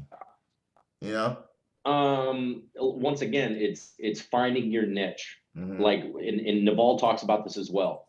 Everyone, if you work hard enough, everyone can be top 10%, right? Like Kanye has this famous quote where he goes, and I forget what song it is, but he says, I spent like 5 summers making 20 beats a day. Oh yeah. Every day. 5 You beats know a what I day for mean? 3 And it's like, summers. I deserve to do these numbers. Yeah, from exactly. fuck. What's that song called? Spaceship. Bam, Spaceship. Got it. Spaceship. Yeah. That song 100%. inspired me so much when I was a kid. I was like, you know, y'all don't even, you don't know what it feels like to do 5 beats a day for 3 summers. That's a different world, like 3 summers. You know what I mean? Yeah, crazy shit. Exactly. Yeah. Do you think hip hop will get bigger in the next 10 years? I'll tell you why hip hop is not bigger than pop music right now, and it's because people don't build really good teams to think of the long term. Everyone gets caught up in the ego. Everyone gets in these bullshit fights, and they have these weird loyalties to everyone. So it stops people from getting as big as it should. If you notice, I don't think hip hop is slowing down at all. I think it's as big, and it will just get bigger. Because what's going to happen is it's going to integrate, as you've seen, it's going to integrate within the pop sphere, and now it's pop. Like hip hop is pop, right? And I don't think that's going to separate in the near future, especially after someone like Drake goes over and takes the universe and he goes, I can sing, I can do pop, I can do this, I can do that. I think that hip hop is here to stay, and I think it's going to be part of our culture for the next 100 years. Facts. All right. They say, wait, is it worth to go to business? Oh, sorry. You have a question? No, go ahead. All right, someone says, is it worth it to go to the business studies? Yeah, the college question. If you want to work as a producer engineer independently, or should you just focus on music skills, I don't know, man. Like, once again, I think it depends on yourself. Like, where you go to business, well, once again, it's like, where you going to business school? If you're going to Stanford, go to fucking Stanford. Like, if you're going to Harvard or an Ivy League school or someone that has a crazy alumni network where you're definitely going to make 300 grand a year, regardless if you do music or not, then go do that thing, right? But you have to weigh your own opportunity cost, right? I like, my business school for music was literally hanging out with Southside for 18 months straight, right? Exactly. I literally, when I started co-managing Southside with Mo, I picked up everything I had and I moved to Miami, and I got an Airbnb, and I stayed in Miami for 3 months, and I woke up every day and I just learned music and did things with him. So that was my business school, right? Yeah, exactly. And that's what I say. I think a lot of people want to like combine the goal, like the goals of going to college because like their families want them to go to college, so they want to like blend them together. And I feel like the best education for music is to get in the field. So I feel like if you're want to go to college, you understand that college is its own job. Like, you're not going to be able to be in the field as much as you want. There are going to be like shows where you want to go and network with artists that you have to miss because you have to go to class or you have to study. You know what I mean? Like, something is going to have to give in that struggle for your time. You know what I mean? Especially if you have to work a job also. So I feel like if your goal is 100% music, you know what I'm saying, then you really should like pursue the music, and not have the crutch of school. So you feel like, so you can feel better. You know what I'm saying? For me, I think school, like I said, unless you're going to Ivy League Business School or London School of Economics, I think school is a complete waste of time. You're basically trading, a bunch of time and a bunch of money for things you could just look up on the internet. Like, if you need the type of structure that school gives you, it's like, you're fucked anyways. How important would you say life experiences are in shaping your mentality? I think life experiences are super important. I think that people should be getting out of their comfort zone constantly. I think that I think going through this quarantine is creating a life experience for a lot of people, because they're like, fuck, like, I have to stay inside all day. Like, what do I do? And it's like, you really start to notice your habits when you're confined to these spaces, and you start to go, you'll start to realize whether if you're a clean person or a dirty person, or if you're a healthy person or an unhealthy person, because you're confined to yourself most of the time and your own thoughts and your own things. My life experiences, I just like, I grew up, for me, in I've always had friends that were black, right? Like I grew up in Detroit, so all my best friends growing up were black, right? And so I think some people, and so I've always been comfortable around hip hop. Yeah, I don't right. mean to Around say the that in a culture. weird. Yeah. No, I know it's what you not a mean. weird Yeah, thing. I know what It's you just- mean. You've all been. It's Yeah. just like, Me not. yeah, it's just like I'm comfortable with the culture, right? It doesn't like I can pull up to a trap house and feel perfectly comfortable. Yeah, and, like, exactly. I've been to trap houses before, like exactly. Yeah. So you can exist in that space, and so you don't have any fear about navigating it. You know what I'm saying? That's true. Right. There are a lot of kids out there who do want to work with Southside, but would be like shaking in the studio. Yeah, well, I mean, yeah, and and he's aggressive and he swears and he's like, he's just like, fuck that shit, like play that beat again, and you're just, if you're not tuned in with that type of intensity, it's like when I think of Southside in the studio, I think of like Michael Jordan like talking trash. When he was like playing for the Bulls, when Michael Jordan was just like, yeah, I'm literally going to fuck you up right now, and like that's how intense he is when he's in the studio, and I love that passion. Like for some people it's too intense, but like for me it's just like that's who he is, and I love who he is because that's what's made him successful. Yo, bro, you know what's funny? I think when I was in LA for the first time, like in the first day I went to the studio with Southside, he was he tried to calm himself down to like, just the first day. And like after the second day, after he was like, all right, this guy was in the studio, then he he did all the things that you said, Oh yeah. He went and low on me like, for you'll the first think day. you'll think he's angry. He's not angry. He's just like, he's just intense, and it's really great. By the way, I have to say we have 101 viewers in the Twitch stream. Woo! We did it. That's crazy. 102 in the Cash Game chat, so 200 total. Woo! We did it, guys. Twitch stream, we did it again. Hold up. Hold up. Wait, give me 1 second. I'm sorry, Brock. Hold up. You're good. And thank you, Brock. Also, this is for you too. Thank you. We did it, guys. I appreciate it. You know what I'm saying? We did it. We did it, guys. Going to this next question. Someone said, which one is most important, theory or practice? Listen. I think practice. When you say practice, I think practice is good. I think experimentation. Yeah, I think practice leads to experimentation. Practice and learning new things, right? Exactly right. Yeah, I think, because here's what I think, right? Practice is very important. Because on this stream, we do talk a lot about music theory and learning the math behind things, learning the systems of doing things the right way. But the only way to truly know them is by putting them into practice, I think that goes for everything. I think a lot of people, like, they do research and they listen to podcasts and they get really business-minded, but they're always constantly planning without ever executing, you know what I'm saying? And I think that goes for everything. I think always put shit into practice, you know what I'm saying? Oh, here's a good one, dude. 100%. Oh, here's a good question, though. Do you think you have to compromise who you are as an artist to sell music? This is a great question, and I'll tell you guys a story. Oh, shit. When I first met Waka Flocka Flame would stand on stage every night. He would do his show, and he would guzzle, what is the cinnamon whiskey? Fireball. Right? And I would go, how do you do that every night? And he goes, bro, I'm not even drinking this goddamn Fireball. But the people out there that come to pay for my shows, they want to turn up, so they need to see me pretending like I'm drinking Fireball. Right? And like that like changed my thing, because I go, listen, they ask, do you need to compromise who you are to be an artist? And it's like, it just depends what you want to do. Like if you got to build a brand, then you might have to do some things that accentuate that brand. Yeah, right? That's very true. Yeah, facts. Right? Like let's for instance, let's talk about Ariana Grande. Ariana Grande doesn't produce her own music. Ariana Grande doesn't write her own songs. Facts. Ariana Grande has a team of people putting everything together, and then she is the brand.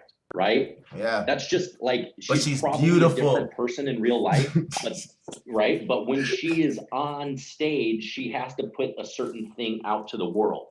So I think you either decide I'm going to be authentic and just be who I am. That's what Southside does. He's just who he is all the time. Or you become very intentional and you realize I'm going to go down this niche, but that doesn't necessarily need like your artistry can be your job. It doesn't necessarily need to be who you are. Facts. That's very true. Say Ariana Grande's Illuminati. All right. Is the key for a producer? Is the key for a producer to get a manager to get placements? No. Hell no. No. Yeah, just straight no. Most of my producers are getting all the placements for themselves. Yeah. We're getting like through their own connections, through their own connections and their own friendships. Exactly right. Yep.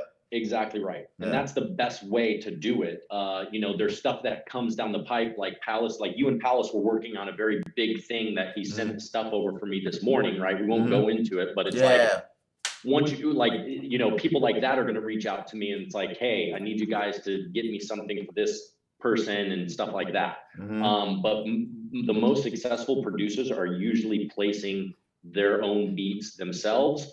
And then once they place the beat, then I come in and that's when I come in and go, okay, we'll do this for X amount. We'll do a swap. And then the swap needs to be done in 90 days. And I deal with all that stuff. Books you would recommend for someone who is 21 years old.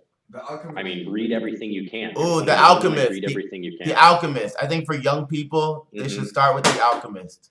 All right, that's a good book. That's a good book for like thinking about life. I would start with Poor Charlie's Almanac. It's a semi-autobiography of Charlie Munger, who is partners with Warren Buffett, and he just has all these really good, it's like speeches he's done for the Berkshire Hathaway stockholders, all these really great things, right? He just has a lot of wisdom. He's old and he's worth billions of dollars and he has great wisdom.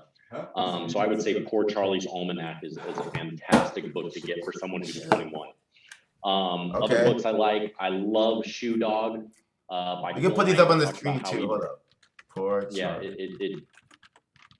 Poor Charlie's Almanac. Okay. Yeah, I'm just checking on the screen. Ooh, $57. Whoa, hold up. PDF. Hold up. Yeah, let's try this out. PDF, that's it.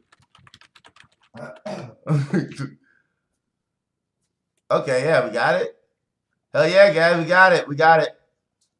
$57 on Amazon. Psh, nah. No. The other book that you should get is, and this is free, is Principles by Ray Dalio.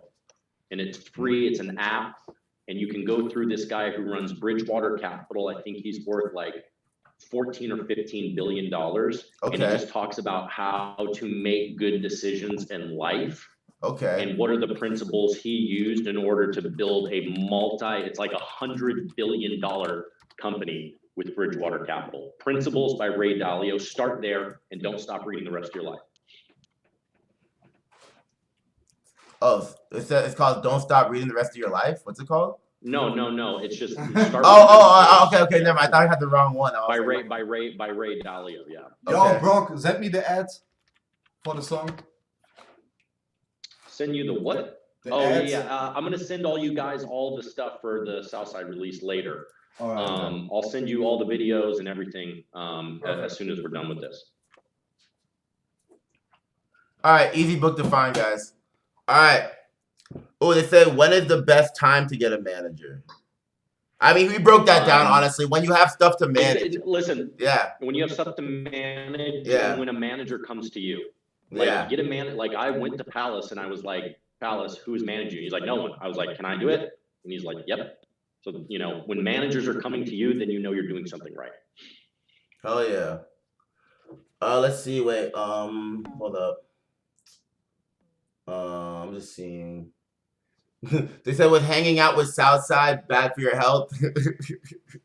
No. I have a rule. If I'm working, I'm not gonna if I'm at the studio, it's like I'm not smoking, I'm not drinking, I'm not doing any of that. I stay for the most time, I'm very sober. The quarantine has changed things a little bit. I find that I've been sipping the beers, huh? Yeah, probably drinking a little bit too much in the White Claws? evenings. It's usually like tequila, like Casamigos or Oh, Casamigos. like a tequila sunrise or just a straight shot, you know? It's just usually tequila and ice. Oh, okay. Oh, okay. Crazy. Yeah. No lime or anything with it, or? No, I just take it straight, man. Okay. All right. Somebody said, what's the best way to get into the music business? He said he's trying hard for a time now, contacted many big people, but it feels like the big ones out there who already have achieved something don't want to help us unknown producers. I have a good beat and much potential, but it's hard to get them to artists. Better to say it seems impossible. What do I do, Brock? Read. What do you say? So what he needs to do is very simple. Study Alex the Kid. I studied Alex the Kid a lot. Alex the Kid used to be like, he was in a program to become a professional footballer in England.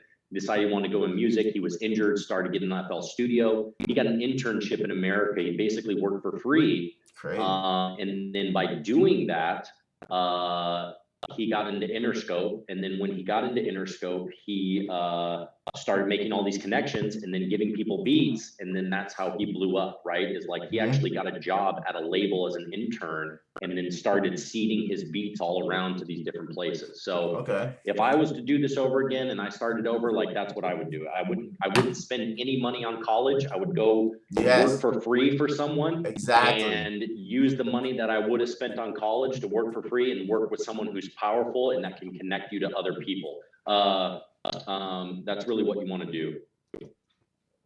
That's definitely like the best, you know, that's definitely the best, way to respond. I feel like, you have to like just really get out there. Like I would say if you really want to do music, don't go to college. Just get out there, find an artist or somebody in the industry, in your local music community that you respect, and like just shadow them, you know, for as long as possible. And honestly, I think one thing that people don't talk about too is that gathering skills. Because I feel like the way I was able to get opportunities for myself is because, like, you know, I never sent beats out to people like that. You know, I always just made beats, and then like I was trying to make my own songs, and through that I was learning how to like engineer, record, put things together.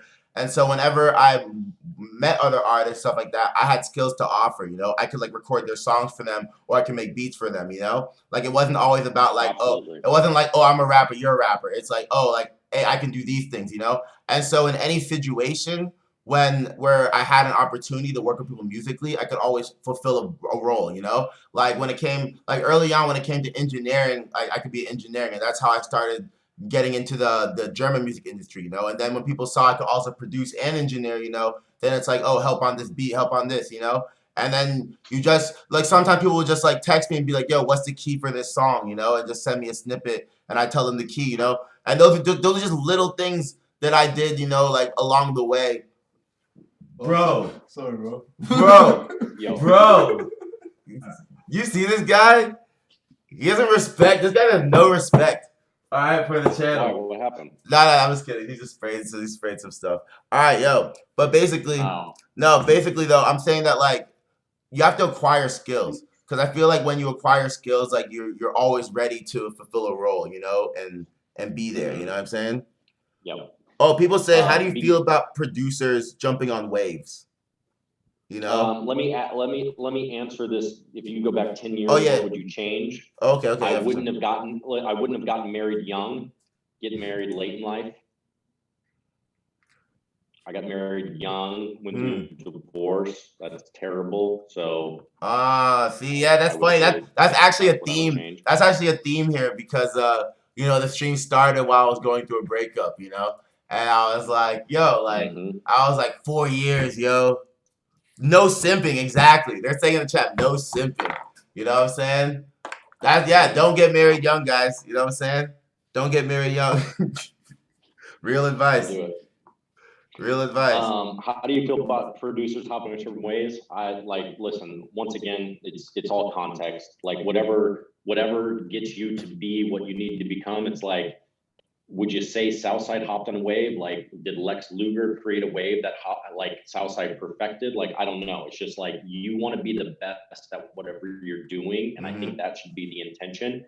If you're the best at making samples and you're the Michelangelo of melodies, that should be your way. If you're the best at making tropical beats and Afro beats, that should be your way. Whatever you're the best at, or at least top 1%, that should be what you get on. Exactly. Facts. Straight facts. What else? Let's see. What else say? Okay. All right. I mean, this was productive. How long have we been going for? Hour 40. We Dope. have been. 100 We've been people. going. We've been going. Yeah, we've been going. We've been going. Let's see. Someone said, is 808 Mafia looking for artists, producers, or loop makers? You know what I mean? Like, or what do you say to the people who? What do you say to the people who are like looking to one day join? 808 Mafia. You know what I mean? Or maybe any will group. reach out. We will reach out to you. Yeah, right? Like that's what they all like say. Yeah, it's like that. It's like you know what? You don't just get to say I want to be a part of it. Like if you're a part of it, then you'll know you're a part of it because we'll come to you and be like, hey, would you like to be a part of this? I heard a John Mayer lecture at Berkeley, and some girl was like, hey, how do I get my music out to record labels? I've been dropping my music out, blah blah blah. And John Mayer bluntly said, if you're good enough, they'll come to you. You know? And she was like, yeah, but what about? He was like, nah. He was like, if they're good enough, they'll come to you.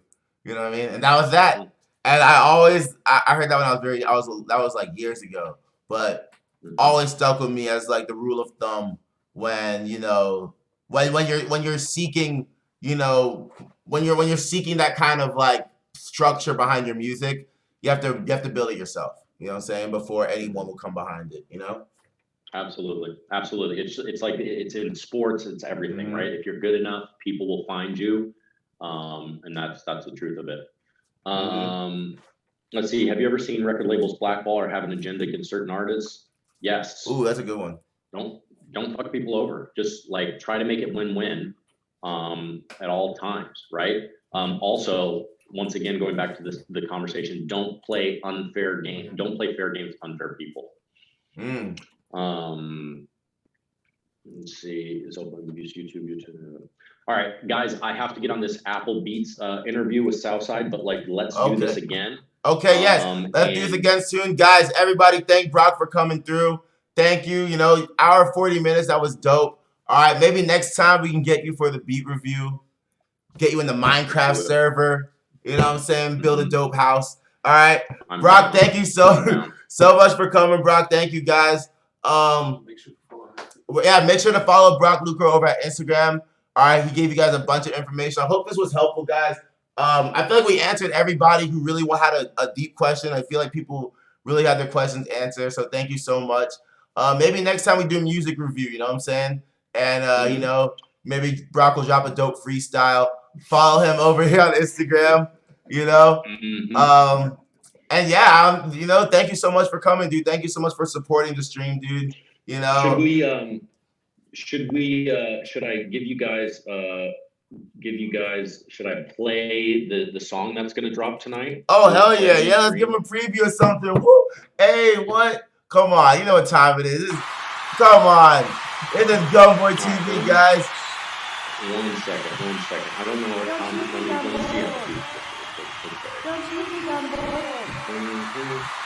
How do I share it so they can hear the song from my computer?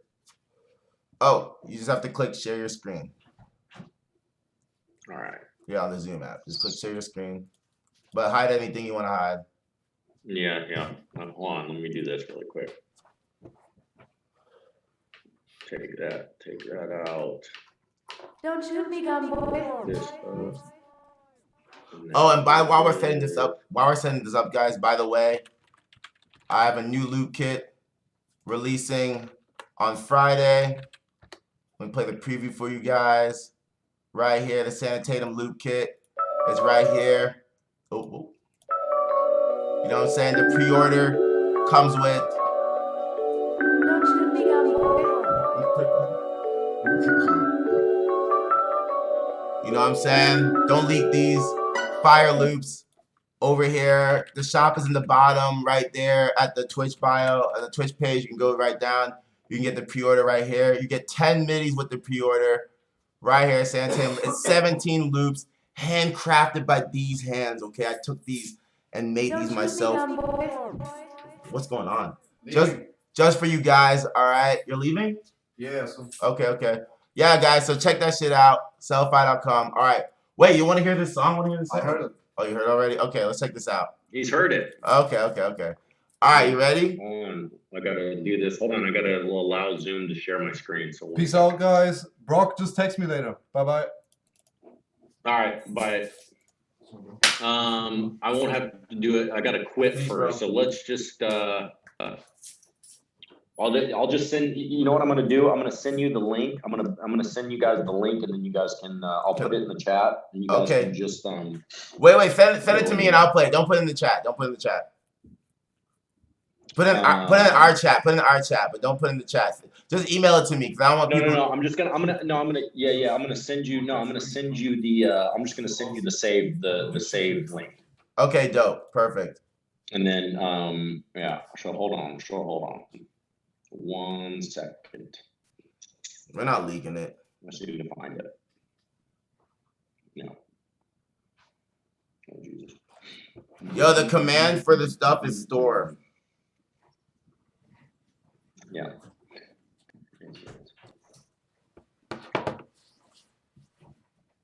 Know how to find this. Anyways, all right. Just go listen to the song. All right, you email it to me? Yep. Just email me the link and we'll get it. I'll email you the link. All right, yo, thank you so much for coming. Thank you, bro. All right, yeah, thank you so much for coming. Yo, honestly, I appreciate this so much, dude. Like, I'm trying to build this as a stream of value, dude. Thank you so much for coming through, I love dude. it. I hope we can come and do this again, dude. And it's nice talking to you, man. For me, you're always the dude in the shadows, you know. I do my work, and then you're over there. You're like, okay, we're doing this, you know what I mean? But it's a pleasure talking to you and, like, you know, getting your mindset, you know what I'm saying? You know, you're also into reading. I love to read books, you know what I mean? I'm very happy with your recommendations. I actually saved them for myself, too, you know? So thank you so much, dude. And, yeah, I mean, shit. Just give it up. We'll do it again soon. Yeah, I'll do it again soon. All right, thank you for coming, bro. Peace. All right, bye. Later. All right, guys. Woo! We did it, guys. Our first cool interview. Yeah, all right. Cool. Our first cool interview, guys. We're going to save this stream. All right. So, oh, yeah. Should I put all the links to the books in the chat? No, but don't do it. Because of the copyright claim. For the books? I just put the oh wait, I just put the pictures of the book on the thing, you know what I mean? You know? So you guys remember the books? It's Poor Charlie's Almanac, Principles Ray Dalio. Be sure to follow Brock LUKER. Go pre-order my melody kit, guys. You know what I'm saying? It's only 22 euros. Only 22 euros. Fire ass loops. All right. Thank you, Cash Game, for watching too. You know, let's see what else. Yeah, I'm gonna save this stream. Don't worry. I'm gonna re-up. It's gonna be saved to the. It's gonna be saved to the. Oh, play the song. Yeah, let me find the song. Let's see if he sent it. Hold up. Don't think he sent it yet, guys. Hold up. We'll see. All right.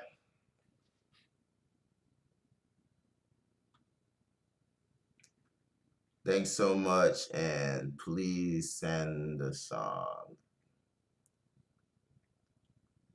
All right, cool. All right, perfect. All right, yeah, so let's wait for the song to come through, guys. But let's reflect. I don't know. I hope you guys learned some shit. That was cool, you know. Gosh, I forgot what Brock said on Twitter, but I hit him up and I was like, yeah, come be a guest on my live stream, you know.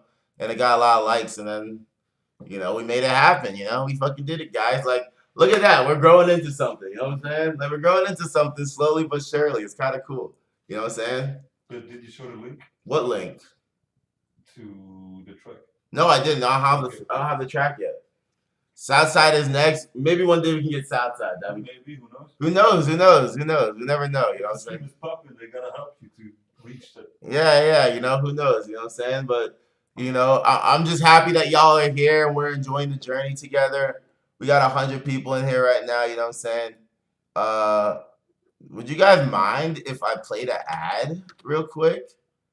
And then we can reflect on this shit. You know what I'm saying? I mean, honestly, got 100 people in here. I gotta play ad, guys. I have to. Whoops, wait. I have to, guys. It's the rules. Then we're gonna listen to the track. Huh? Then we're gonna listen to the track after the. Yeah, we're gonna listen to the track. Yeah. He didn't send it though.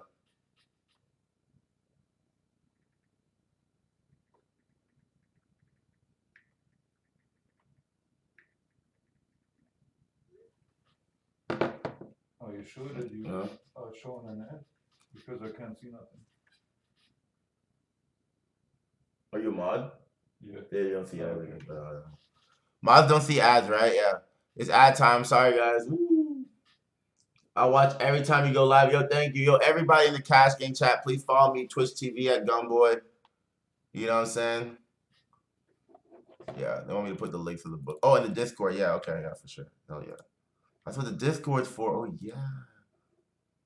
Oh, that's so dope.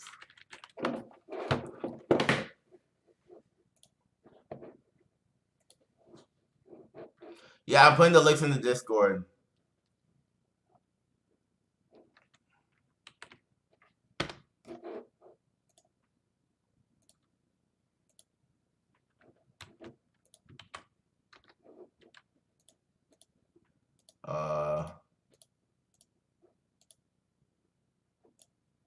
Oh, fuck.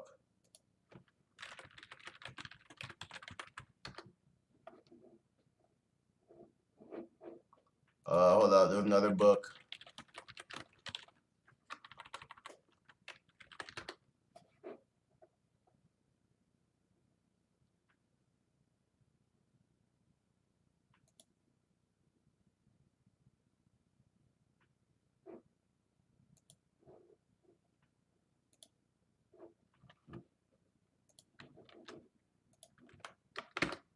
All right, guys. I put the books in the Discord.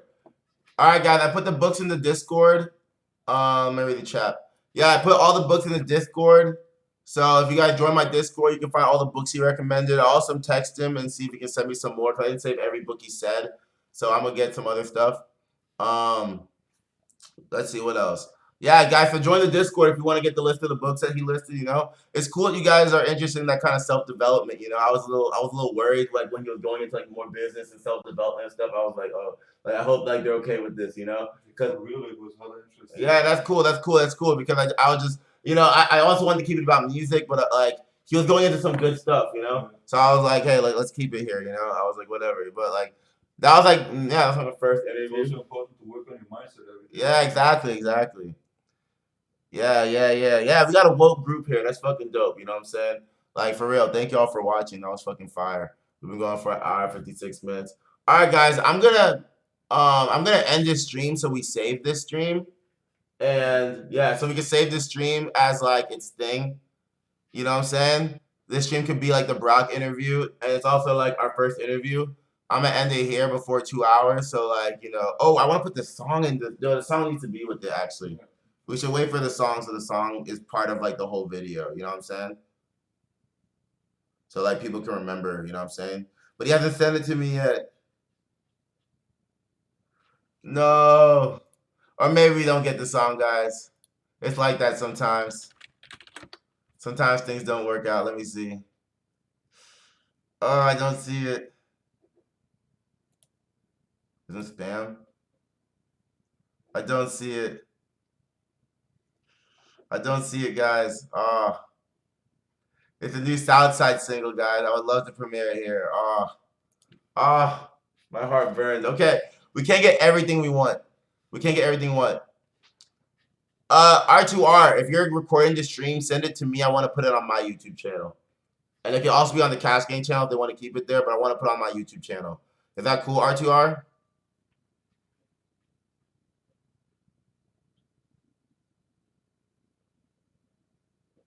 Oh yeah, I don't have a YouTube channel.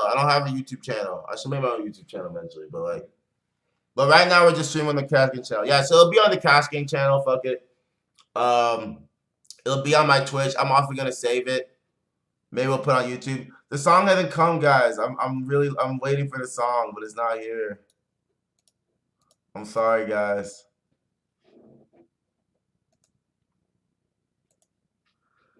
Yeah, I'm gonna play Minecraft later. Don't worry. Okay, guys. I don't think we're gonna get the song. You know what I'm saying? No. I have a YouTube. But it's not like one I work on. You know what I'm saying? My YouTube has like 400 subscribers. Has like some of my music on there. You know what I'm saying? But like not too many. You know what I mean? Not too many plays. You know.